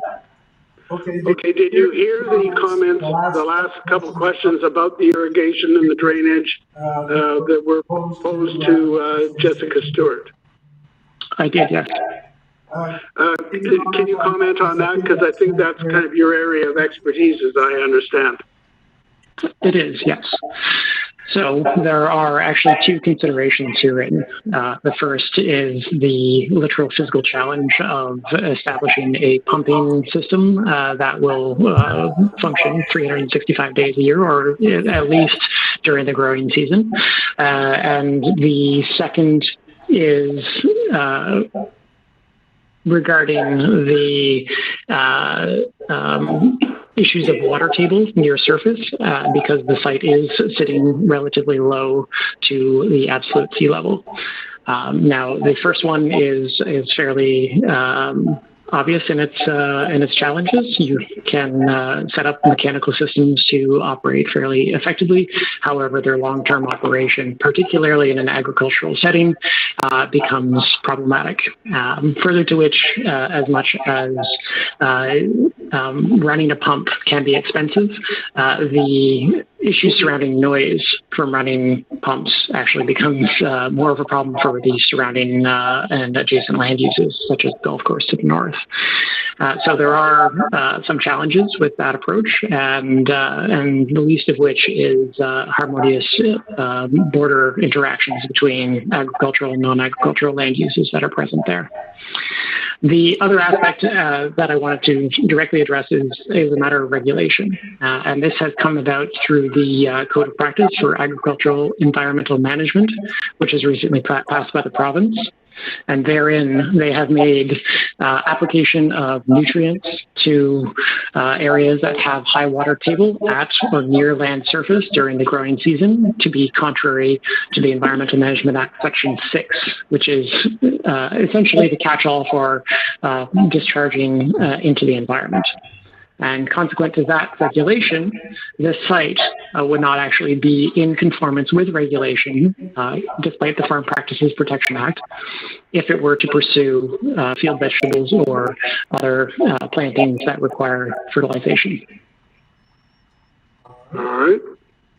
So thank you. Thank you for that explanation. I'll ask council whether there's anybody with any questions of this gentleman. Councillor Wolf. Thank you, Mr. Elliott, for coming in and sharing your expertise. Question is about a few questions about the drainage then. So if there were fill brought in and then the farming happening on top and fertilizers being used, it would all still be draining into the same place as if they were trying to grow in the existing soil. No, it would all just drain into number 7 road. You're just saying that you would require or you'd lose more nutrients because it's closer to the water table as is. Is that correct? No, that is not correct. Your understanding is mistaken. Okay, let's hear. Can you clarify that part then? Okay, so first and foremost, fertilizers tend to be water soluble so that they can be either applied or uptaken by plants fairly readily. And if you apply them in a soil where the water table is at or near the ground surface, the capillary fringe then enables that fertilizer to basically be entrained into the groundwater and subsequently travel and disperse throughout through standard diffusion. And any kind of consequent flow. However, my understanding of the area is that it's a very low gradient conveyance system in the region, so it would certainly develop a plume of likely nitrate, principally in the area. Now, as you have said, if we raise the land level, would it not just drain through that? Well, the answer is also no. What's called the cation exchange capacity of soil that is not saturated actually retains fertilizers within the soil column itself for the plants to actually access and uptake. So consequent to the cation exchange capacity, which is, you can think of it as the fertilizer holding capacity of the soil, it will actually fix fertilizer in place if applied at the appropriate agronomic rate, and that's fairly important, so that it will not actually leach or transport out of the system before it is utilized by the plants. Thanks. That's I thought about how I was explaining it, but came out wrong, I guess. Second part to that, then, if you mentioned the pumps that are running and the ones I see. It's kind of hit or miss, probably 1 out of 5 times it's actually running. And there are residents nearby. And you mentioned the golf course, and that is on ALR land, and they did develop adjacent to farm land where they're going to have smells and dust and sounds. So I don't think that is something to worry about. I'm curious, what would be the cost estimate, ballparking, if you will, for creating a drainage canal system around those berms? And then including the pumps. Okay, so I'm going to try to be very, very clear here. You are asking to artificially suppress the water table of the entire property. Is that correct, sir? Artificially suppress? Yes. So that would mean that when water can flow into the lower height with gravity, it would flow into those drainage ditches and they would flush towards number 7 road. So yes, in that case. Okay, so on site we have water tables that are routinely at 30 centimeters or less below ground surface, meaning that to hit the agricultural drainage criteria, which is 1.2 meters below ground surface, we would actually have to suppress the water table by an average of 0.9 meters throughout the entire site. It will be deeper in the center, but to hit the 0.9 meters at the periphery, we would actually have to suppress the water table 0.9 meters at the periphery of a 9-hectare area. There are flood control systems which move less water than that. Do you have a cost estimate? I'm not going to provide you with a cost estimate because that is not something that I can endorse in my position as an agrologist. That is not reasonable. Okay. Thank you very much. Then. All right, thank you. Are there any other questions of council to this gentleman? I don't see anybody more. Michael, your hand's still up. So thank you, Mr. Elliott. We appreciate it. It was a very interesting set of delegations today. So to council, my suggestion is that the 2 things that I've heard, if you want to approve this, obviously that's up to council. But if you want to approve this, it sounds like we would want to add at the end of the recommendation, provided that, because we're talking about what's going to the ALC, provided that the fill soil be sourced in Richmond or Delta, and secondly, that we recommend to the ALC that a further performance bond, a further significant performance bond be required by the ALC. Move the recommendation. Second. So that includes the extra stuff, I take it. Is there anyone that wants to address that? Councillor Day and Councillor McNulty.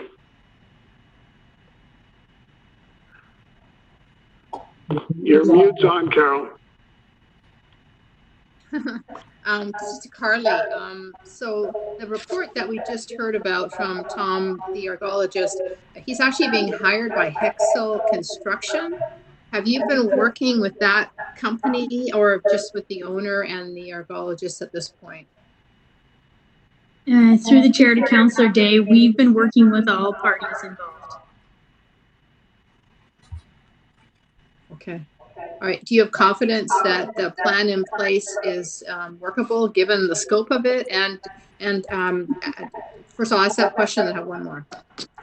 Yeah, through the chair to Councillor Day, we think that this proposal meets all of the city's requirements and that we've had all the different departments like engineering and others review the technical aspects of this proposal.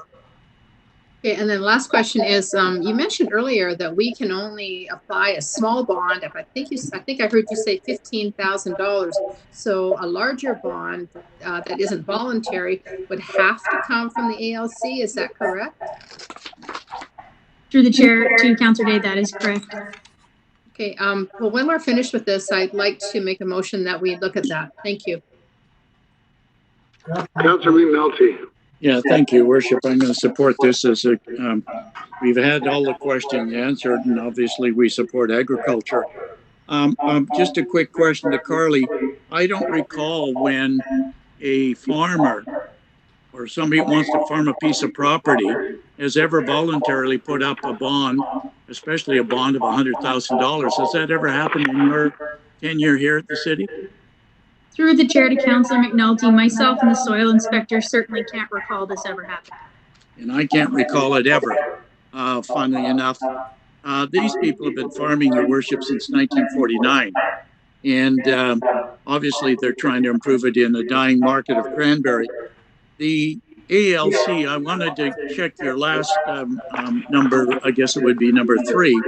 The ALC is going to do what it's going to do and put its rules and regulations in there. And they're going to, I don't think we need to tell them, although if that makes everybody happy to see this go forward, we need to tell them to put a bond up, whatever, because they're going to already do it. You know, we got to let this person try to farm it and not put them out of business before we start. I think the precautions we're taking are good. We're following the Kavanaugh guidelines, as I call it.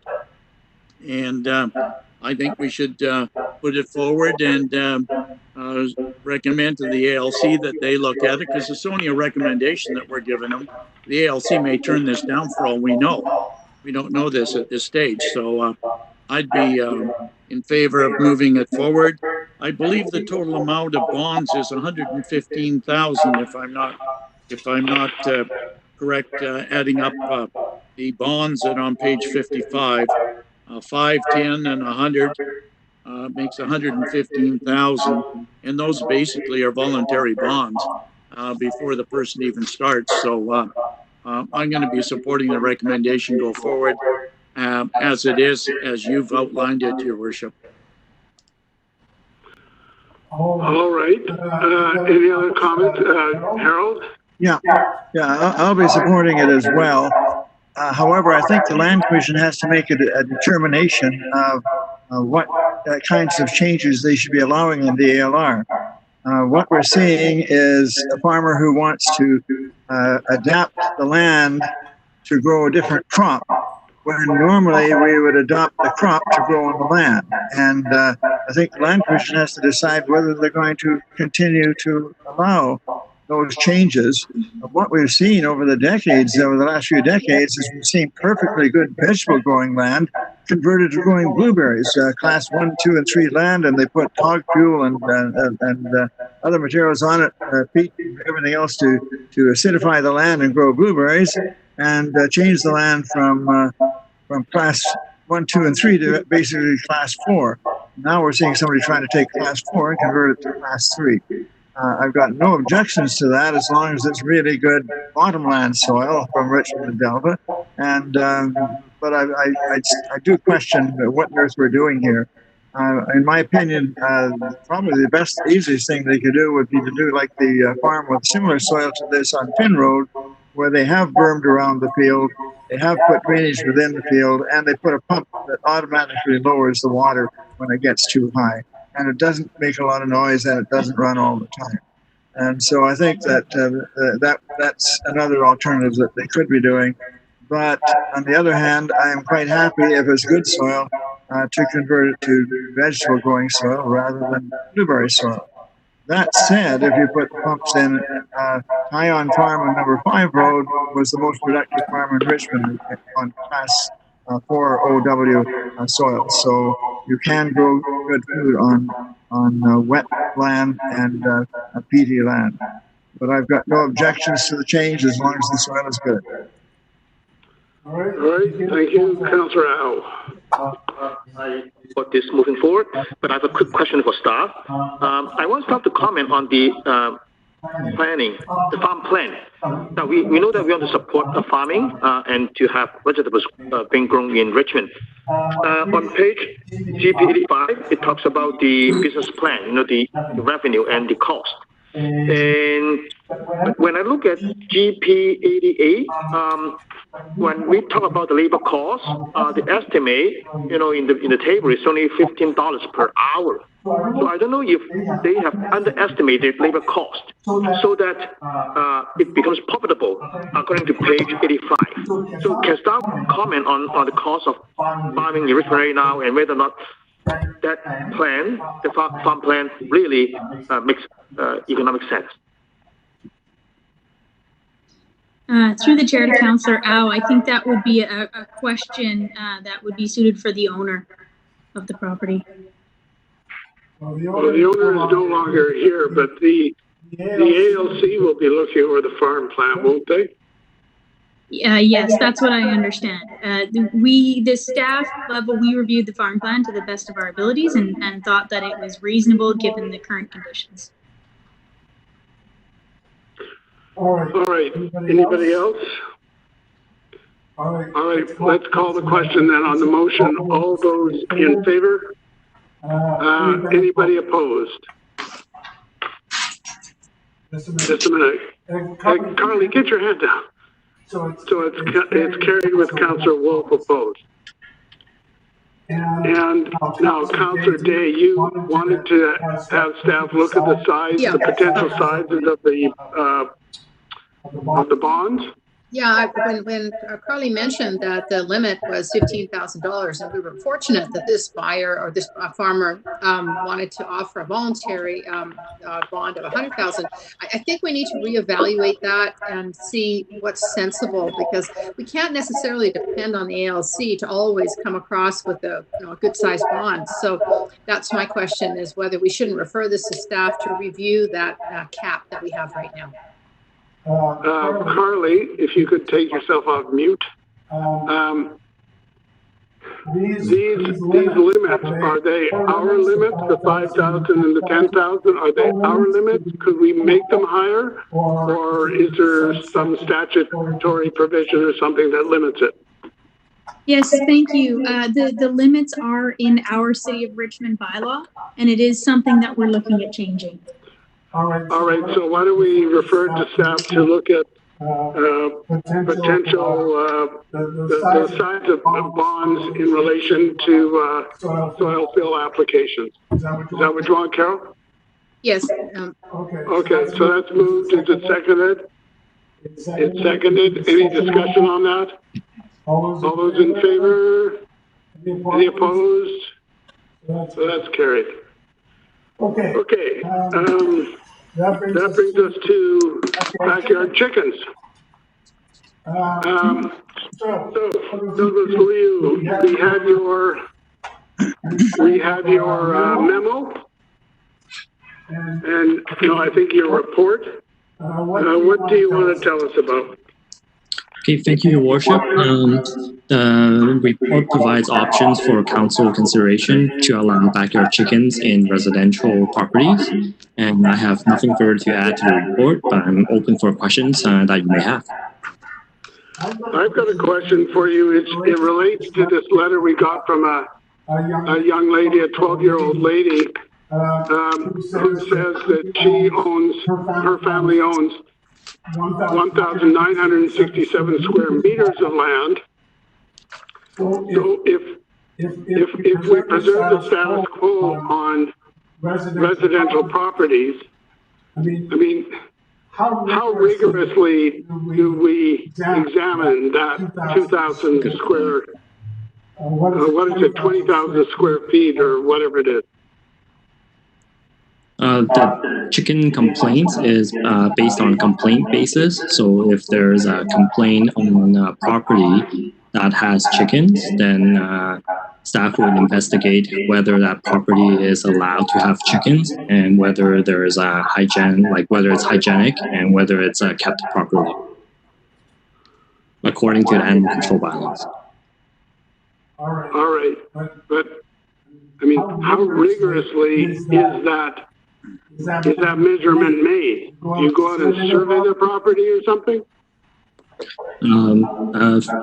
Thank you, Worship. At this time, there is no registration system. So if a property is raising chickens, according to animal control bylaw, they need to be on a property that's outside of the AOR, and that is more than 2,000 square meters. Good. I'm sorry. I'm going to ask you or someone else to answer my question. I'm asking, how do you go out there and measure every inch of that property to see whether they comply? Or is, as long as you basically have half an acre, you're okay?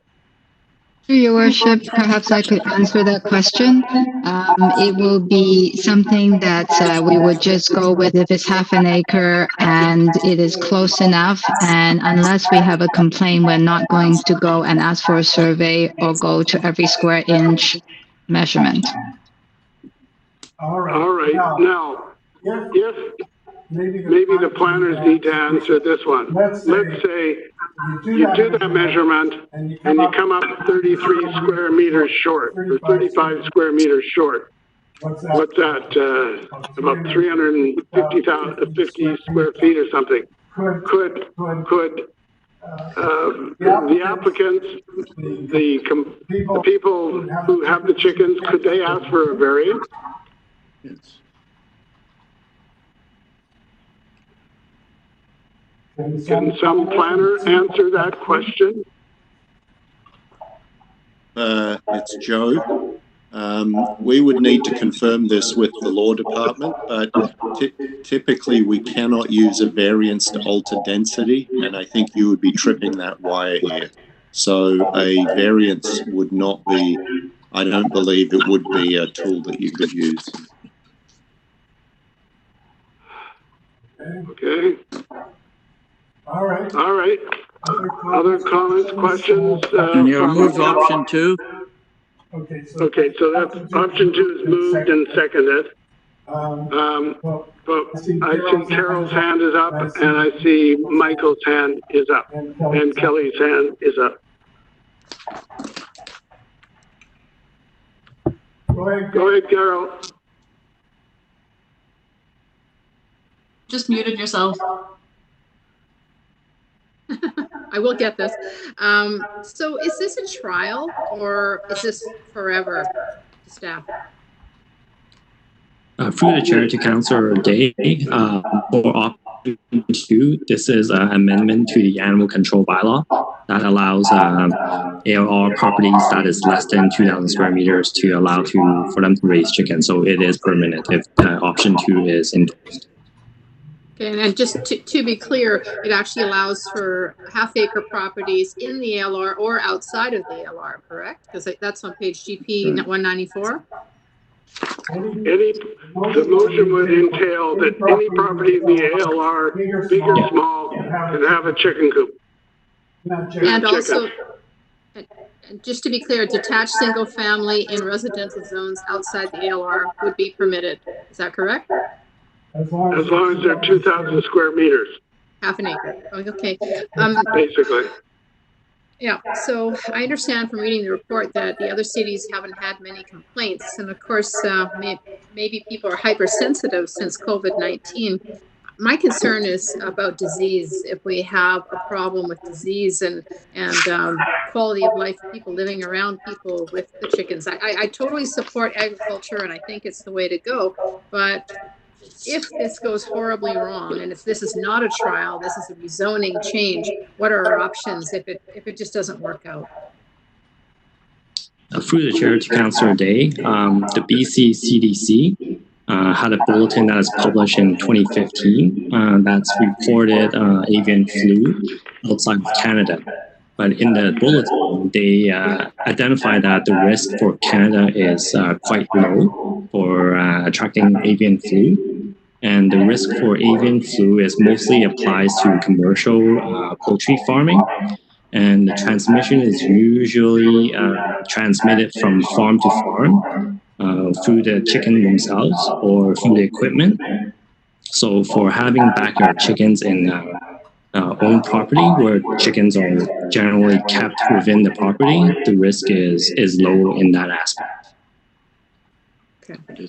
All right. All right, thank you. Michael?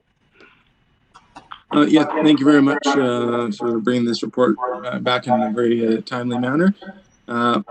If you look at backyard chicken information in North America, it is surging more than ever. People are running out of chicks and saying they're not going to have feed available for months at a time. Months forward. So this is really booming around the world as a result of COVID. So I first would like to say I am completely opposed to option 2, which is the one on the table. I think it leads us blind and actually creates more likelihood of infection and mistreatment of animals because it does not include the residential backyard chicken program, which is where the education is, which is where support and guidance is. If we don't have that, which is only in option 3, then we're setting ourselves up to have these people who have, let's say, three quarters of an acre. There's no limit to how many chickens they have. There's no set of regulations that they have to go through to make sure they're doing things in an appropriate way, or that they're hygienic in equipment, or that they're following the best practices. The only way we can get that is option 3.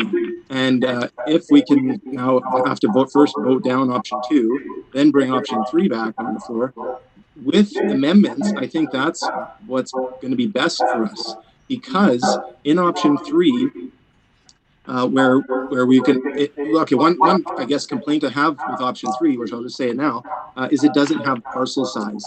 And I know some other municipalities don't have minimum lot size, and maybe in their case it works. I think it is somewhat important to have lot size, so that not every single family home is necessarily a suitable place for this, and the current owner or renter of the space might be given think it's free reign to do it. I think there should be some limitations. So I think if we can get option 3 back on the floor, we can talk about parcel size.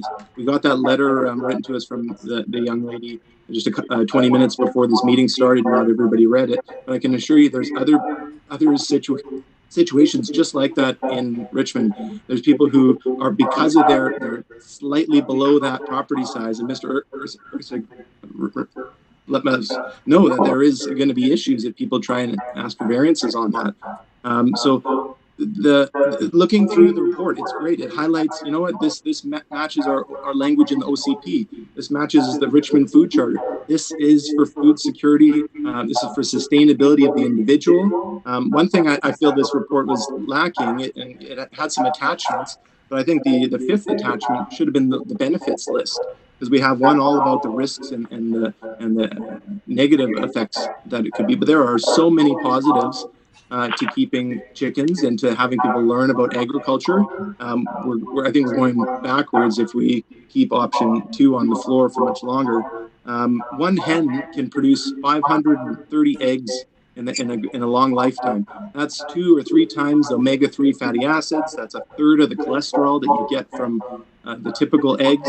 If you ever go to Costco and you see the freezer there with the door, that's a non-stop door. People are buying eggs non-stop in our city. And what's the health of those birds? Very dismal. They're in battery cages. They're neglected. They don't see the light of day. There's so many benefits to having chickens, and I wish that was highlighted in the report. So I'm going to share a few more right now.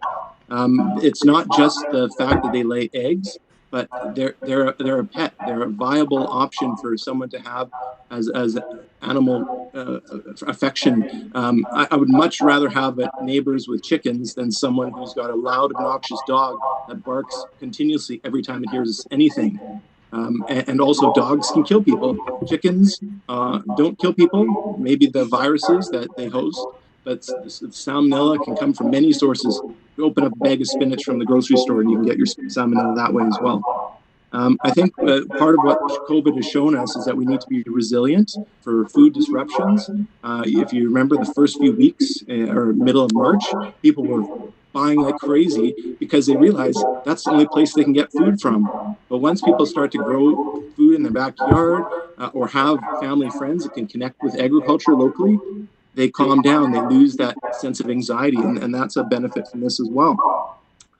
Indirectly, you get fertilizer. They help reduce weeds and bugs that you might not want on your property.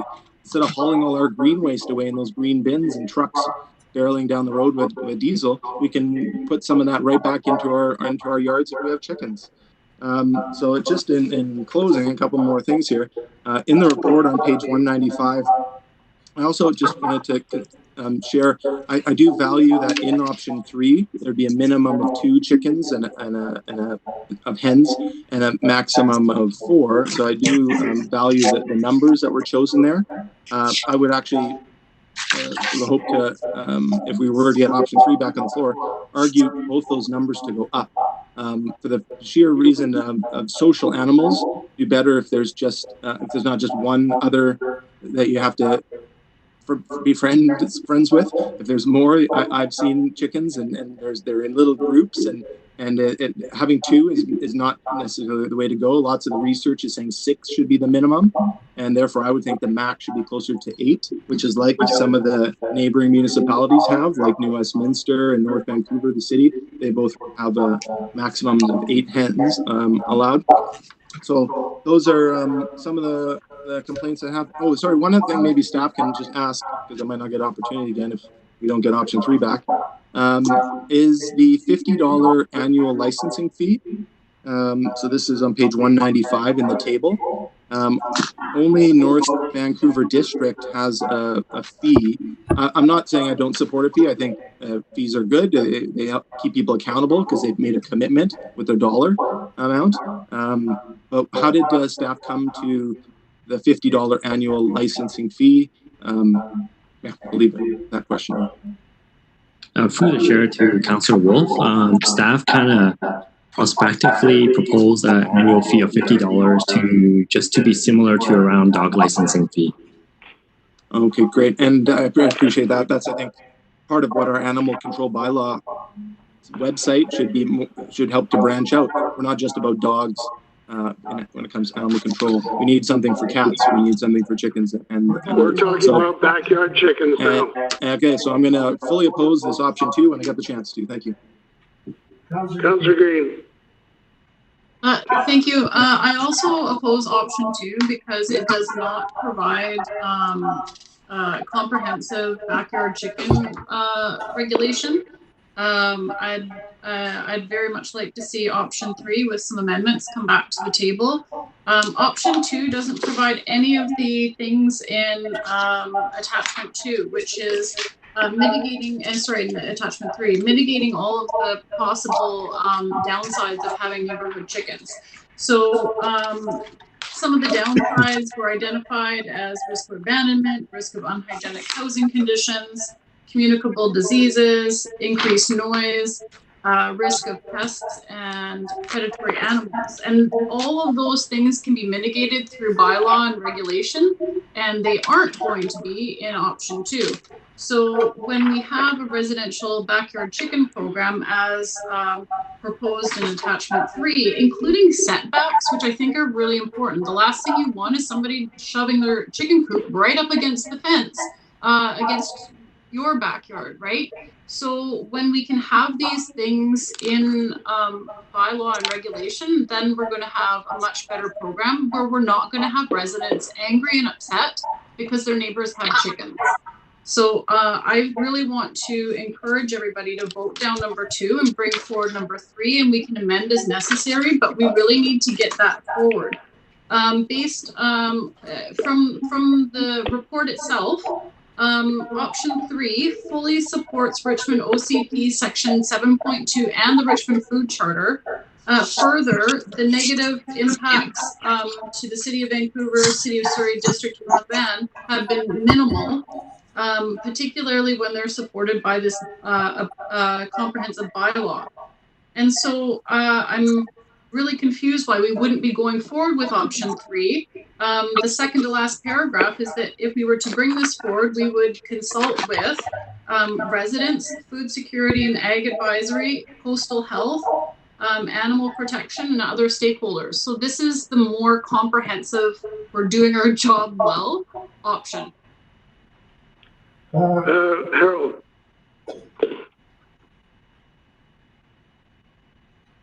I too support option 3.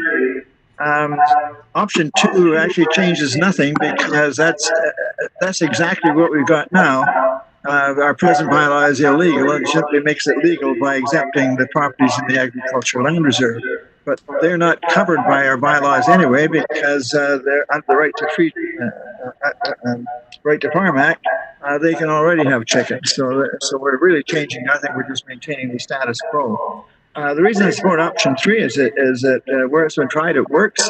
Actually, my nephew and niece and nephew in Victoria, they have both ducks and chickens, and you note on there they're allowed to have 15 birds, and they've got a lot more than three or four, and it's working really well.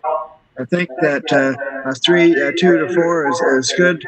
Chickens, actually, believe it or not, are friendlier and will bond with humans better than cats. It's quite amazing. They're a bird that, well, totally, as far as I'm concerned, we got a huge flock, we wouldn't do it. But if you only had a couple of chickens, you can actually bring them indoors and they would bond with you as good or better than a cat, as long as you can figure out how to get them to poo in one place.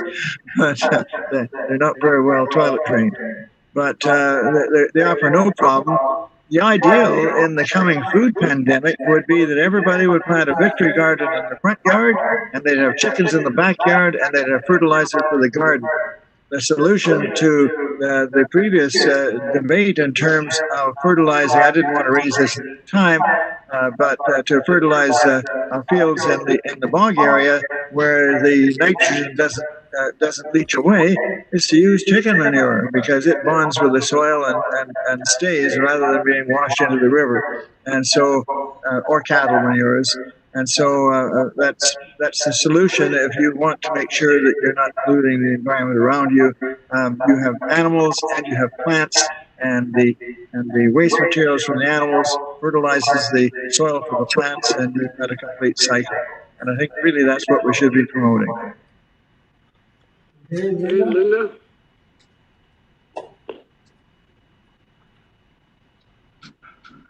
Thank you, Your Worship. I will support the option that's on the floor. I had many emails from people throughout Richmond, and I only had one email out of the 12 that I received that was perhaps in favor of it. So some of the concerns people raised with me were noise, smell, cleanliness, rats. I worry they will attract predators. I don't want to hear the chickens bright and early. Salmonella outbreaks. Now, I had that come to me 3 times. People concerned about salmonella and chickens being susceptible to a wide variety of diseases. So I just can't imagine going forward. And I also have concerns about some of the smaller parcels in the ALR that abut with residential neighborhoods. So how would that work? And then I have another question. So it would be on a complaint basis. Is that correct through you to staff, Your Worship? Through the chair, Councillor McPhail, yes, complaints on chicken will be based on a complaint basis. And so for the properties, the residential properties that are 2,000 square meters or greater, what are the regulations in place for them? Through the chair to Councillor McPhail, the animal control bylaws, the current animal control bylaw sets the restrictions and regulations for allowing chickens for properties that is greater than 2,000 square meters. So it must not be near or under a dwelling, and it needs to be hygienic and sanitary. So there are regulations in place? Through the chair, yes. Thank you. Councillor Al. Your Worship, I just want to ask for a clarification. My understanding is that in option 2, we also included a limit of number of chickens. Because, GP 194, it talks about a limit of 2 to 12. So is this in the motion, or do we need to spell out the number of chickens in the motion? Through the chair to Councillor Al, the number of chickens can be further restricted under option 2. So similar municipalities that allow backyard chickens on properties that are greater than 2,000 square meters that is outside of the ALR, it ranges between 2 to 12. But our regulations that are on the floor is that it would be 2 to 4. Your Worship, the current animal control bylaws does not have a limitation on the number of chickens that can be kept on properties. All right, so if we want to limit it, we would have to provide for that. That's correct. Okay. Should we do it now, or should we do it at the bylaw adoption stage? I would think that we would incorporate that. What numbers do you have in mind? Well, I think staff has made a recommendation here, or suggestion, right? So 2 to 12 on option 2, page 194, the second last paragraph. Second last paragraph, from 2 to 12. Okay, so what are the numbers you're talking about? Yes. No. Are you talking about 2 to 12? Yes. A minimum of 2 and a maximum of 12? Yeah. Could you consider less than 12? E? I mean, it's your number. I mean. Okay. 2 to 8. Okay. So Councillor Al is proposing an amendment to the option 2. I just want to see the wording. Allow the keeping of. If I can just, before we get to the exact minimum, it seems to me that property is getting too complicated. Okay, so it would be on the basis that the number of chickens would be a minimum of 2 and a maximum of 8. Okay, so you're moving that amendment. Is that seconded? Second. Okay, so that's on the amendment, 2 to 8. On the amendment, just raise your hand if anybody wants to speak on the amendment. Okay, I'll call the question on the amendment, which would make the number of chickens from 2 to 8. All those in favor? One. Just a minute. Okay, and those opposed? Opposed. I'm sorry, who said opposed? Councillor Steves. Okay, so I've got Councillor Steves, Wolf, Green, and Day opposed, so that is carried. Anything else, Councillor? Okay, Councillor Liu. Thank you, Worship. I have a question for staff. So, how often do you have to, look after your chickens? Do you have to go in and check them every single day, a couple times? Like, how often do you need to look after your chickens? Through the chair to Councillor Liu, for backyard chicken programs in other municipalities, it's generally daily maintenance in order to keep the chicken coop sanitary and odor-free. Okay, so if somebody goes away for the weekend, they've got to have someone come in and check on their chickens. If they go away for a week, they go on holidays, they have to do something with their chickens. Yes, that's correct. Is that correct? Oh, and so is there anywhere that people can board them or anything else? Or is that, like, what do you do with your chickens if you go on vacation? Through the chair, Councillor Liu, I don't have that information. Usually owners are fairly responsible that I spoke with for nearby municipalities. So they would consider travel plans if they're going to have chickens in their backyard. Okay. So we've heard a few things on this, though. We've heard they're a little bit like pets and they're a little bit not like pets. So this is only going to talk about then, obviously, chickens. Like, we're not then going to go down the path of, oh, well, little pygmy goats, aren't they a nice little pet? And pigs and llamas and yaks and things like that and other producing things for people's backyards. I think it's a nice idea. I think, a lot of us have maybe forgotten about the chaos of getting kids ready for school in the morning, or some people have not yet experienced the chaos of getting kids ready for school yet. And I know that that's typically the time that you go and get your eggs and that kind of stuff and start dealing with your chickens. So I'm a little bit curious in how this is actually going to play out with people. I'm going to support option 2 because I don't think we want to see a huge proliferation of chicken coops all over Richmond. I think it's a good start, and we can always increase who is allowed to have chicken coops after we see how it plays out a little bit, especially on larger properties. So I'm in support of this option 2. Thank you. All right. Councillor Liu, you still have your hand up. I think that finishes off the discussion. Harold, your hand's still up as well. And Carol Day, your hand is still up.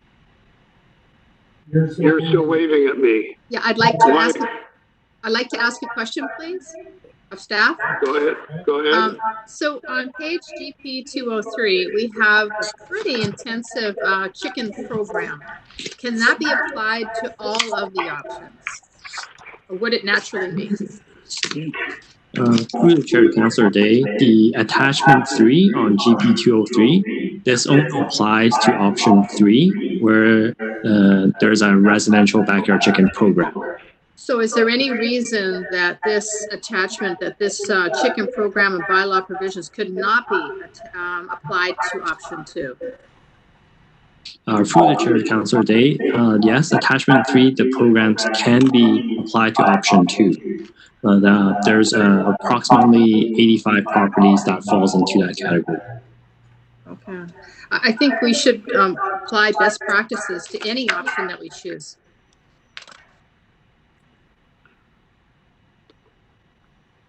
All right. Okay. Some of the provisions of attachment 3 are clearly inappropriate for option 2.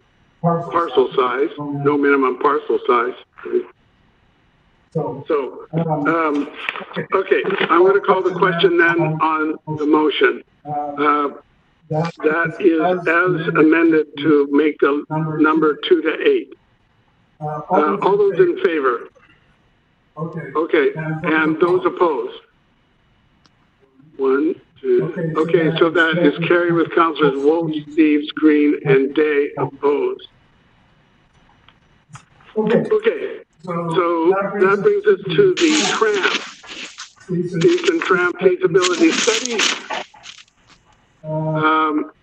Someone's mute isn't on. Marie Fenwick? Yes, nothing further to add, but I'm here to answer any questions that you may have. We also have staff from transportation and the project leader, Rebecca Forrest, available for questions as well. All right. Comments, questions? Councillor Steves, is your hand up for this one? My hand's up, yeah. I've got a comment and a question. I think I was probably the one that made the referral. And unfortunately, when you make a referral, somehow it doesn't get worded right. My referral was to look at putting the tram on the exact rail line alignment that was there before Bayview Street was rebuilt.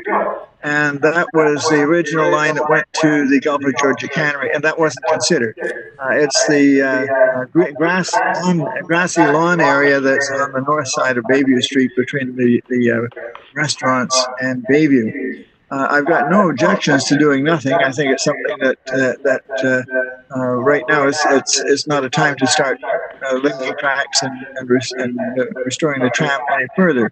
But I would like to see staff leave that option open.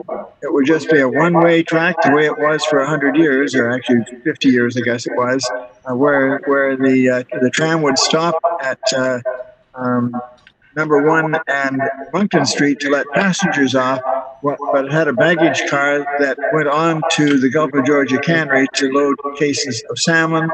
There was also a loading bay at the Imperial Cannery where they loaded cases of salmon. And I think that was the idea of putting that in. Secondly, the Stevenson Harbor Authority owns part of that right-of-way and moved a motion 2 years ago, I believe, to make a land swap with the city of Richmond. And I'm not sure where that's gotten to. Basically, they've got trees on the property at the corner of Bayview and number 1 road, and I'm not sure if the city's involved in negotiations with the federal government on that or not. The way it worked out, the city ended up with the right-of-way all the way to the Gulf of Georgia, except for that corner, and that somehow ended up with the Stevenson Harbor Authority. Anybody can answer that question. Marie, do you have any comments on that? I don't have any information on the status of the Harbor Authority property. Anyway, they have asked to make it trade because we discovered 2 years ago that there's a huge chunk of city land inside the Harbor Authority fence at the foot of 6th and 7th Avenue. And the Harbor Authority wanted to build, well, actually, they're looking at putting the net company there that just got built on the north side, and suddenly discovered it was city land. So I think that's something we need to look into. But I would like staff to take under advisement or with an amendment or something that they put a marker on the heritage streetscape that sometime in the future that a tram line could go along Bayview Street. My preference would be on the existing heritage site, heritage rail line. Marie, can you take that as direction to make that notation? Yes. Okay, I've got Bill and then Carol.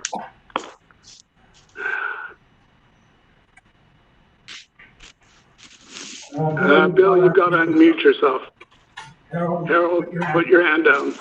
Thank you. I support Harold's comments. I thought we were going to look at Bayview Street as well. At the Gulf of Georgia Cannery, where there are 2 rails embedded in the concrete, or exactly where the tram would have stopped, and or a flat car to load salmon would be to pick them up and take them into Vancouver or whatever. And I think I will support staff recommendation. I don't think this is too rich to look at right now, obviously with what we've gotten a lot of on our plate. But I think historically that route over Bayview Street could be looked at for the future, and it would be quite easy to embed tracks within in the pavement, just like every other place throughout the world. And as Harold said, right across from Bickley Pear would have been where the spur was, and coming up to disengaging from the main tram and coming up and across Bayview Street. So I think it warrants some looking. I think possibly we should have it on the books for the future, that we want to look at tourism. We want to look at economic development in Steveston, whatever that we might consider down the road. The tram coming out of the barn, unfortunately, it should have gone through right where the pharmacy was and through there. However, we could have it come along one road in its proper form. So I'm not sure how we'll have this documented, Your Worship, but I think we should have it documented to look at in the future and have it recorded in the minutes. All right. So I'm sure that the Madam Clerk will record that. I'd move the recommendation. Okay, so you're moving it and it's seconded? Okay, go ahead, Carol. Thank you very much, Mayor Brody.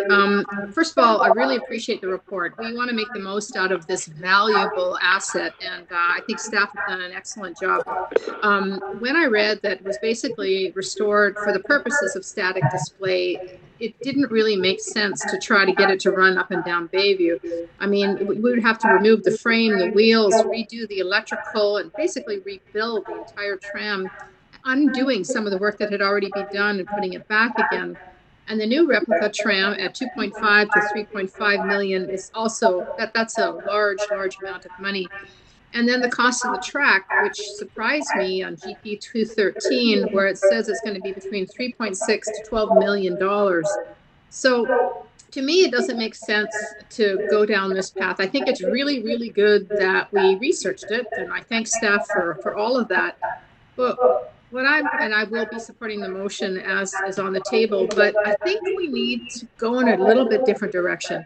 I mean, if we have the spirit of the tram, I think we can accomplish exactly the same thing. So could we, and I'd like to make a motion of this later, offer to Tourism Richmond or to a private provider to create a mock-up of the tram, and maybe it's just on a truck chassis. It doesn't necessarily have to be on tracks, and if it could run down regular streets, it would be an opportunity to allow for the spirit of the tram to circumvent the village of Steveston. And as long as it's a copycat design, so from a perspective of a tourist or even all of us, you get the spirit of what that tram was like when it was running around Steveston. So rather than try to make something that's so old, that's not accessible for seniors or people with disabilities, I think that ship has sailed. So I will support the motion, but I would like to make a motion that we investigate the opportunity of having a copycat version of this, maybe on a truck chassis that could run up and down the streets and create the ambiance with the bells ringing and the whole works, and just do something a little more sensible. Thank you. Councilor Wolf.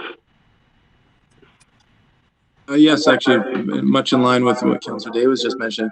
What I researched after reading this report was the trackless tram. It's kind of the public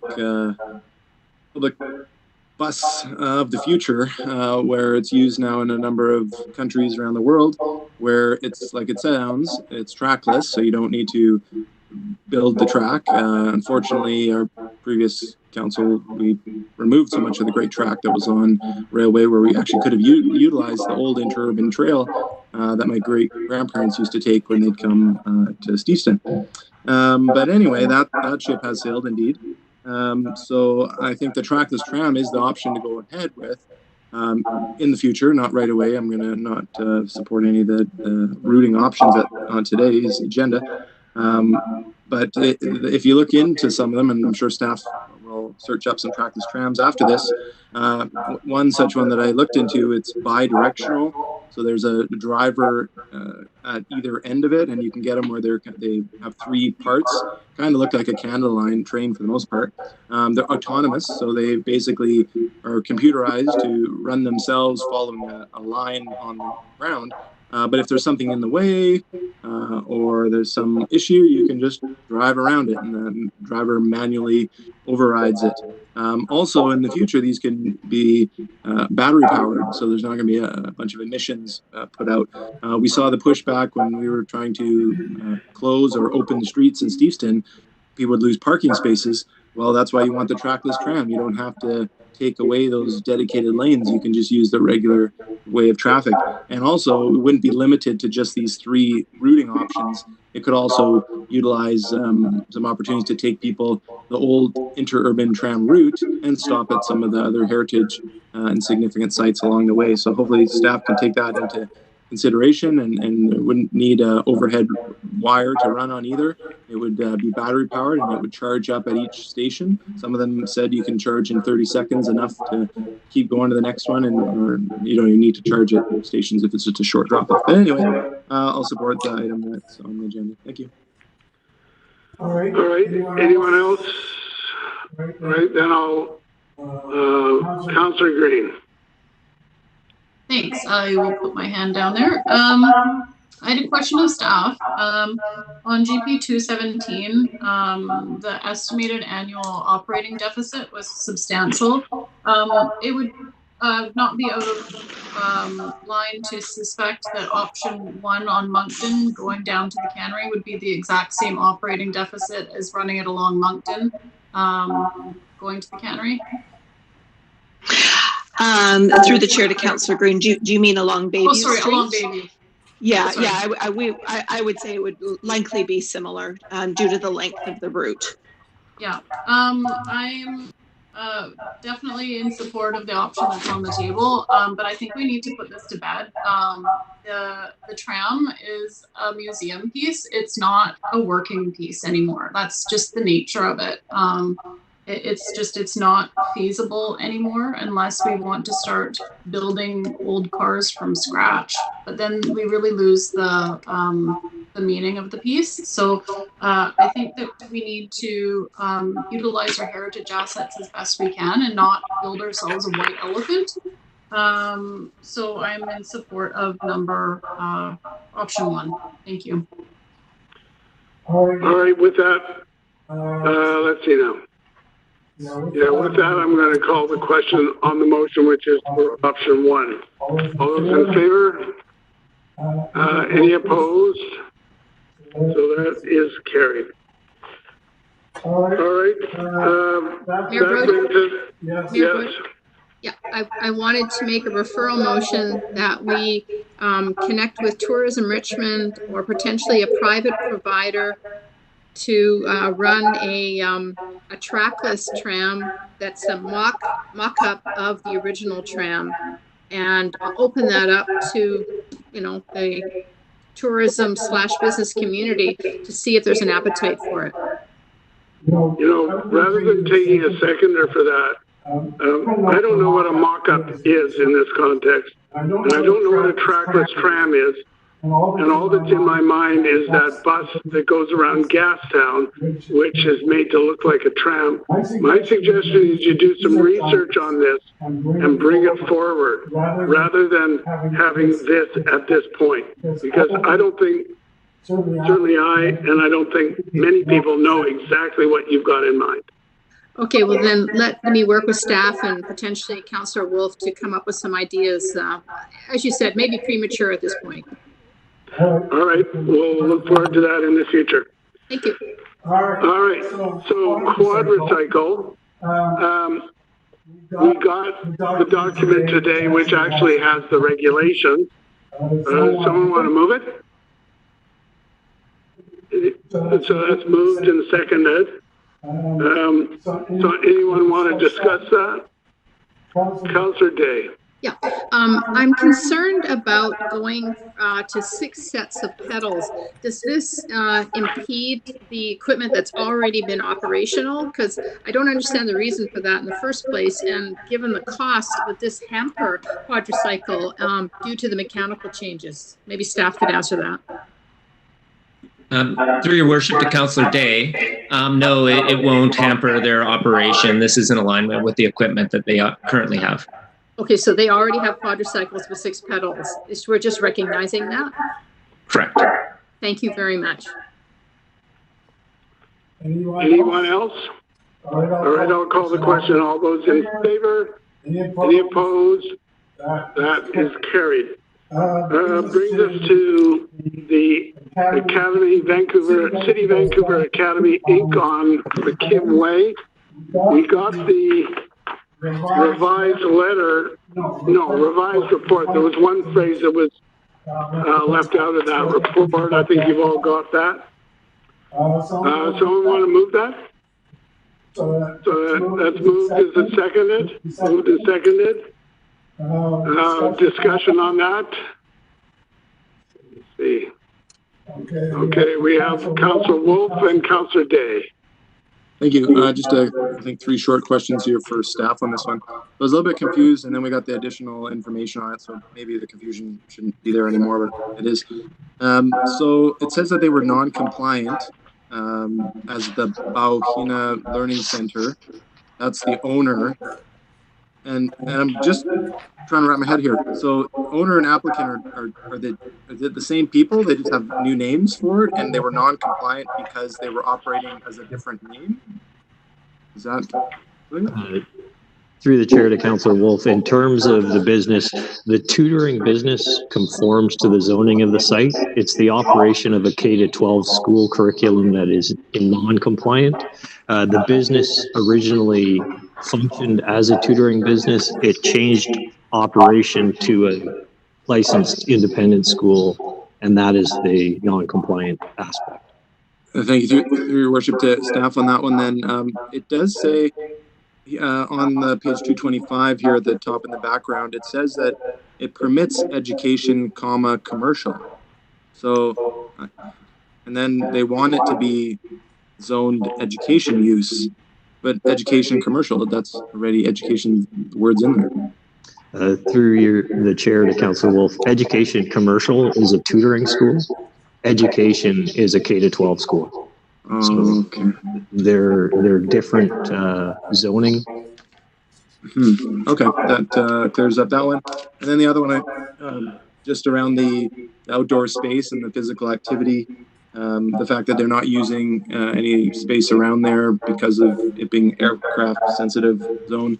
I just question how Tomstead Elementary, where I went, was allowed to operate, and you did lots of kilometer runs around the field in that same airport zone. But anyhow, I'll leave it at that. Thanks.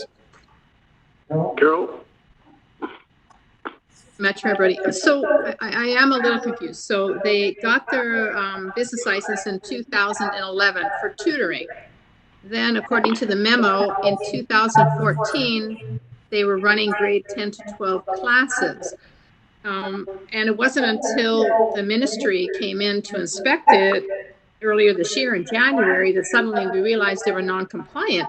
I mean, were we not investigating or inspecting this facility during all that time? I mean, it's been 9 years.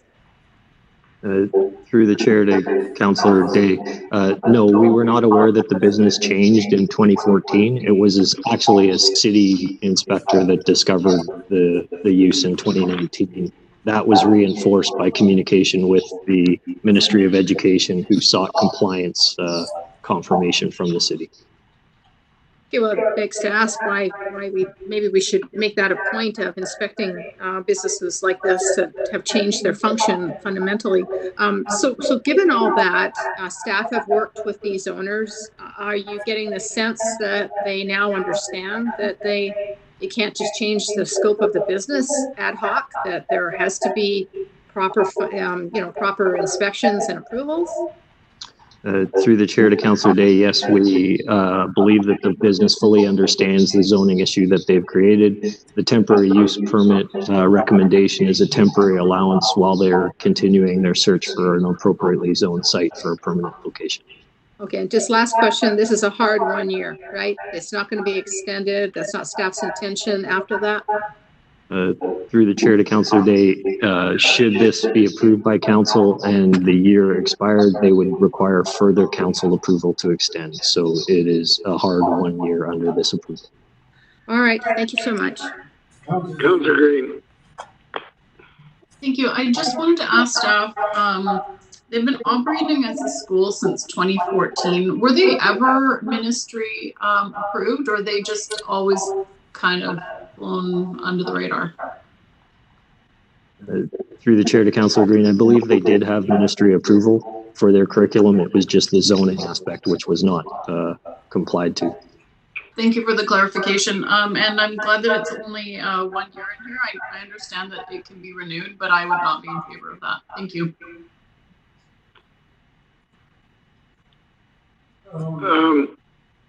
Mr. Craig, isn't it inevitable they're going to need an extension? Through your worship, we are not of that opinion. We do believe that with this 1 year extension or temporary accommodation, that they will be able to find a permanent location. They are actively in search at the present time. Okay. All right, I'm going to call the question then. All those in favor? Any opposed? That's carried. Next one is the IBI group, etc. on Minaroo and Lansdowne.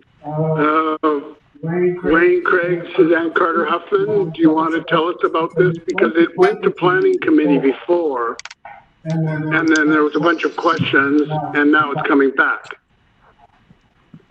Yes, Your Worship. Thank you for that. I will hand it over to Suzanne Carter just to run you through the changes to this project in response to the referral.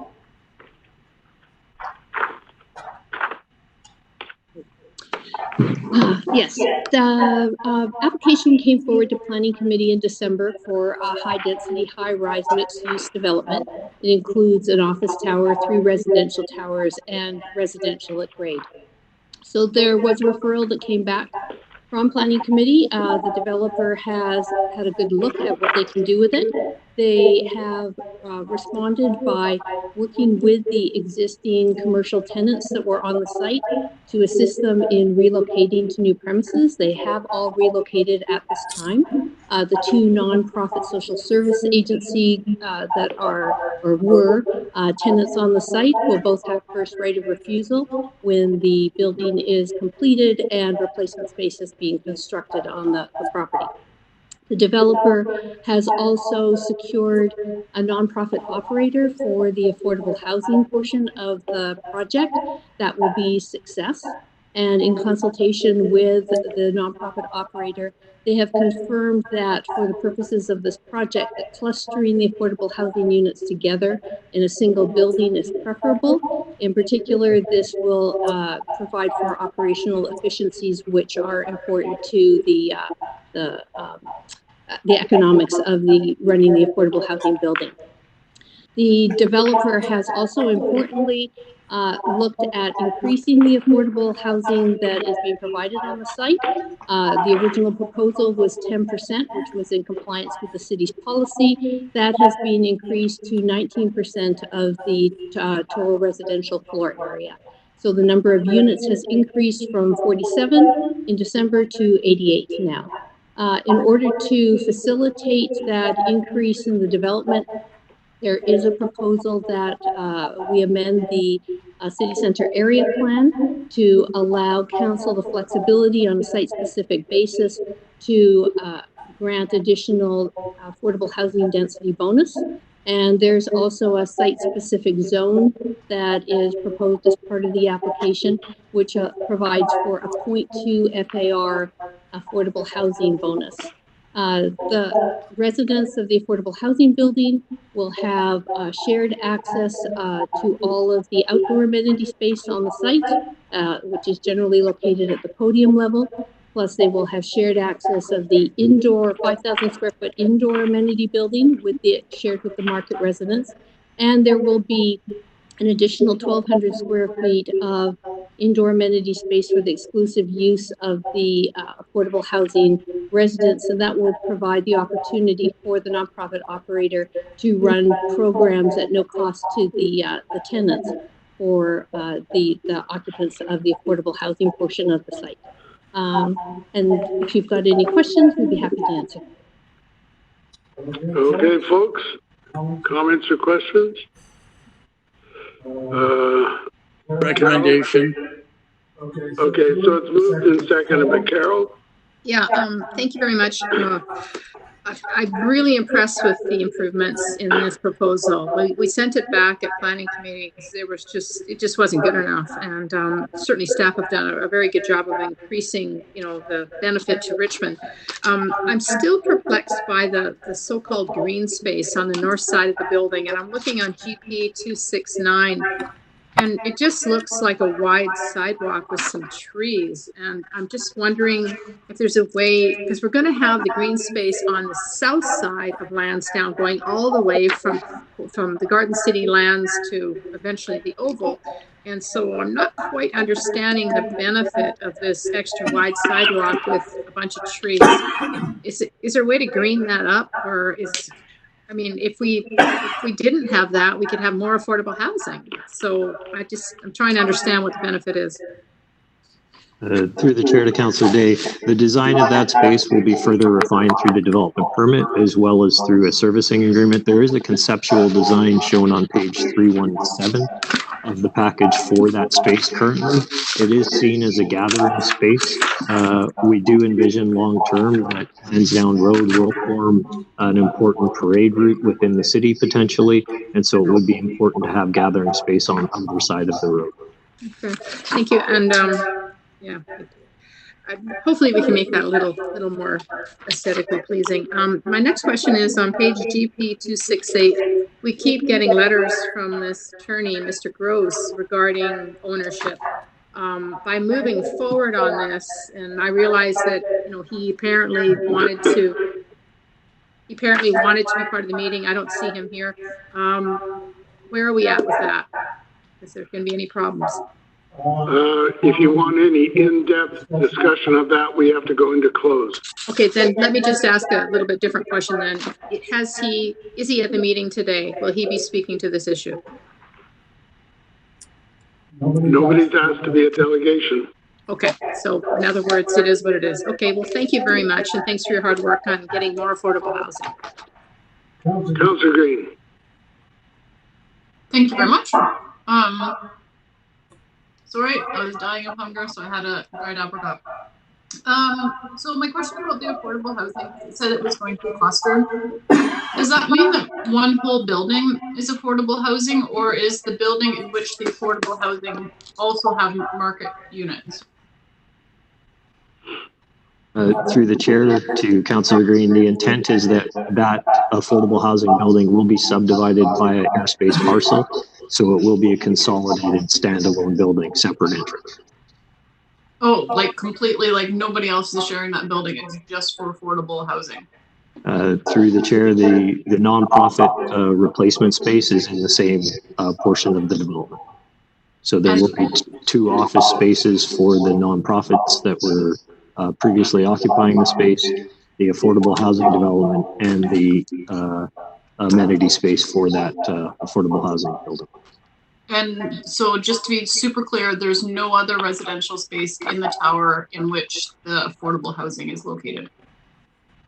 Through the chair, that is correct. Okay. Not a huge fan of that, but I understand it's a request of the nonprofit provider that they're getting 12,000 square feet of program space. They do have full access to all the other amenities, though, that anybody else would have access to. Through the chair to Councillor Green, they will have full and unimpeded access to the outdoor space. They will have access to one shared space with the market residential development. There is also a separate indoor amenity space for the market component of the development as well. So there's a pour door.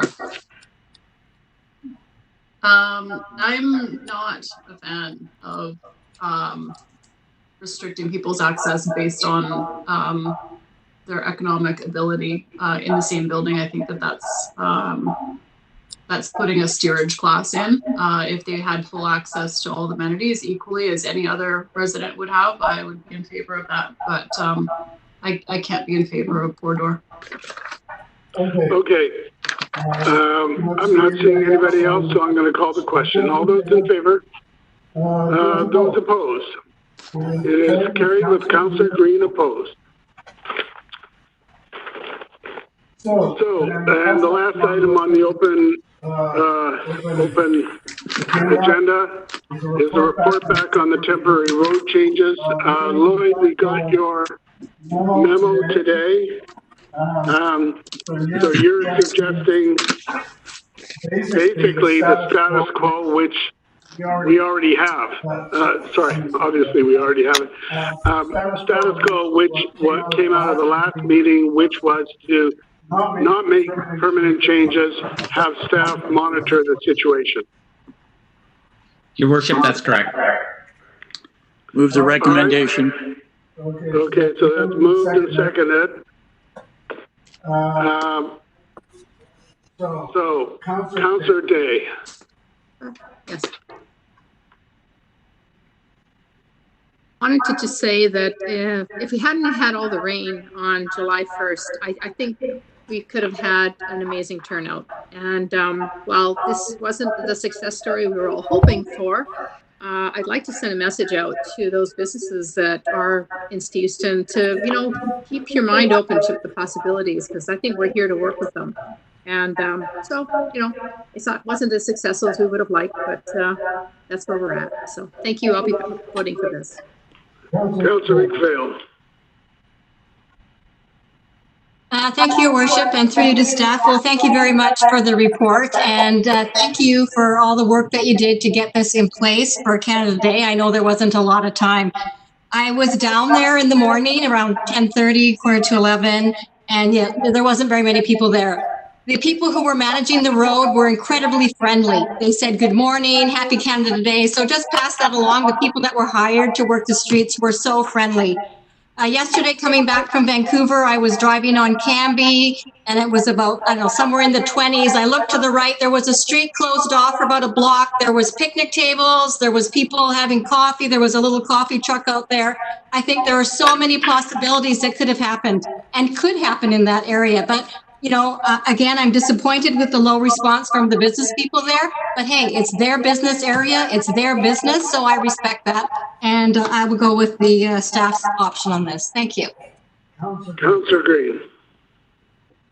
Thank you. I was just wondering if staff could answer, because I didn't see it on the options that were listed, but what would the option be, what would the cost be to do the Canada Day configuration on a Friday to Sunday basis? Through your worship to Councillor Green, it would be about 15% more than option 2.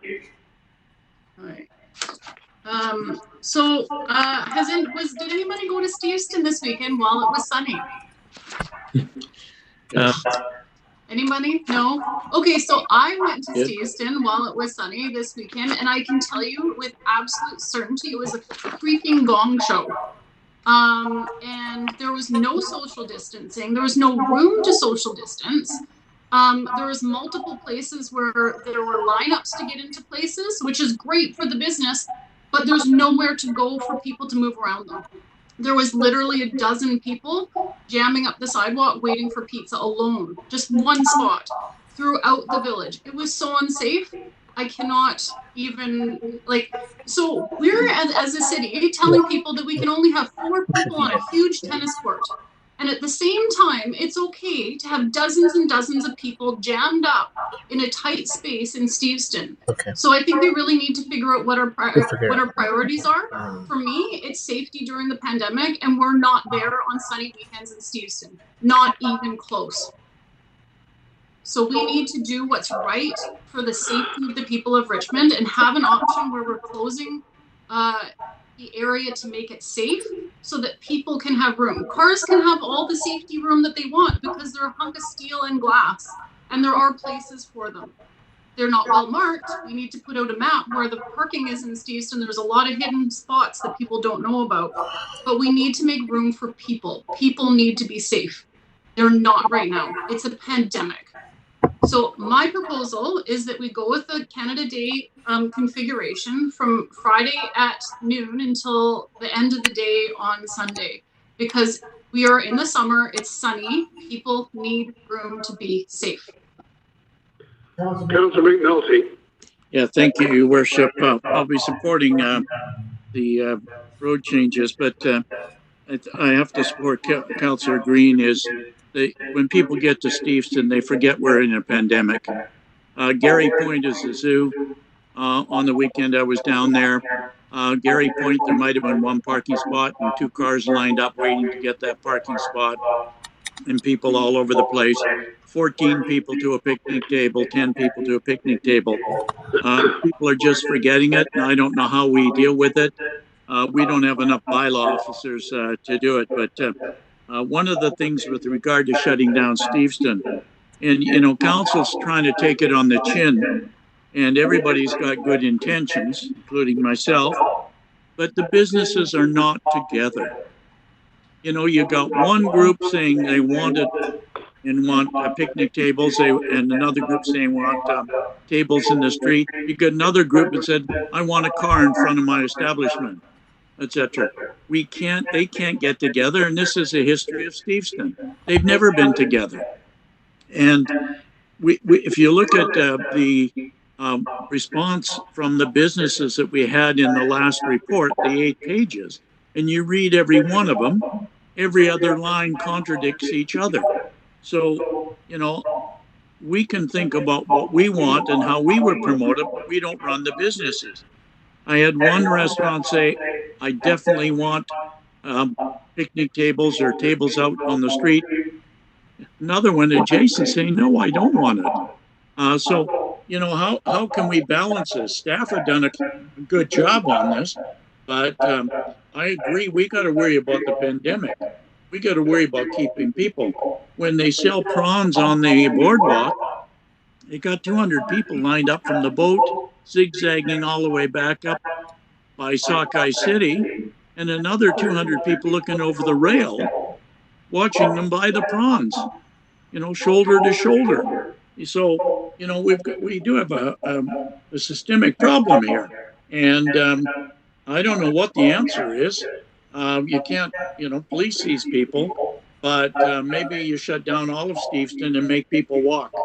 That might be a better way, but we do have to get the businesses on board, Your Worship. I think staff have done a good job, and in terms of it, but it'll always be a drawing point. And many of those people that are not down in Steveston on the past weekend, they weren't from Richmond. Richmond people stay home and stay away from Steveston on a nice sunny day because they can't get anywhere. They're tourists. And obviously we want to encourage tourism in a normal time. So I don't know what the answer is, but I think that it has to be said.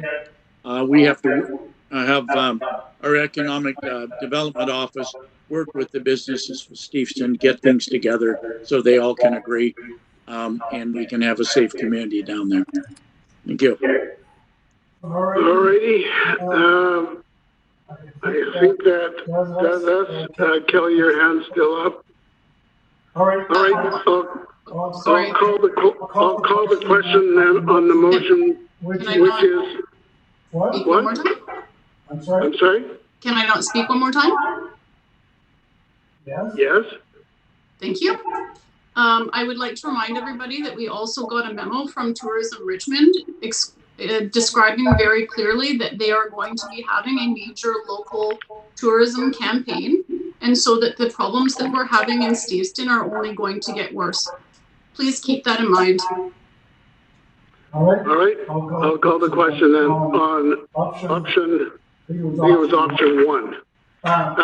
Yes, it was option 1. All those in favor? Those opposed? It's carried with Councillor Wolf and Councillor Green opposed. Someone want to move adjournment? Okay, we're now adjourned, and I'm going to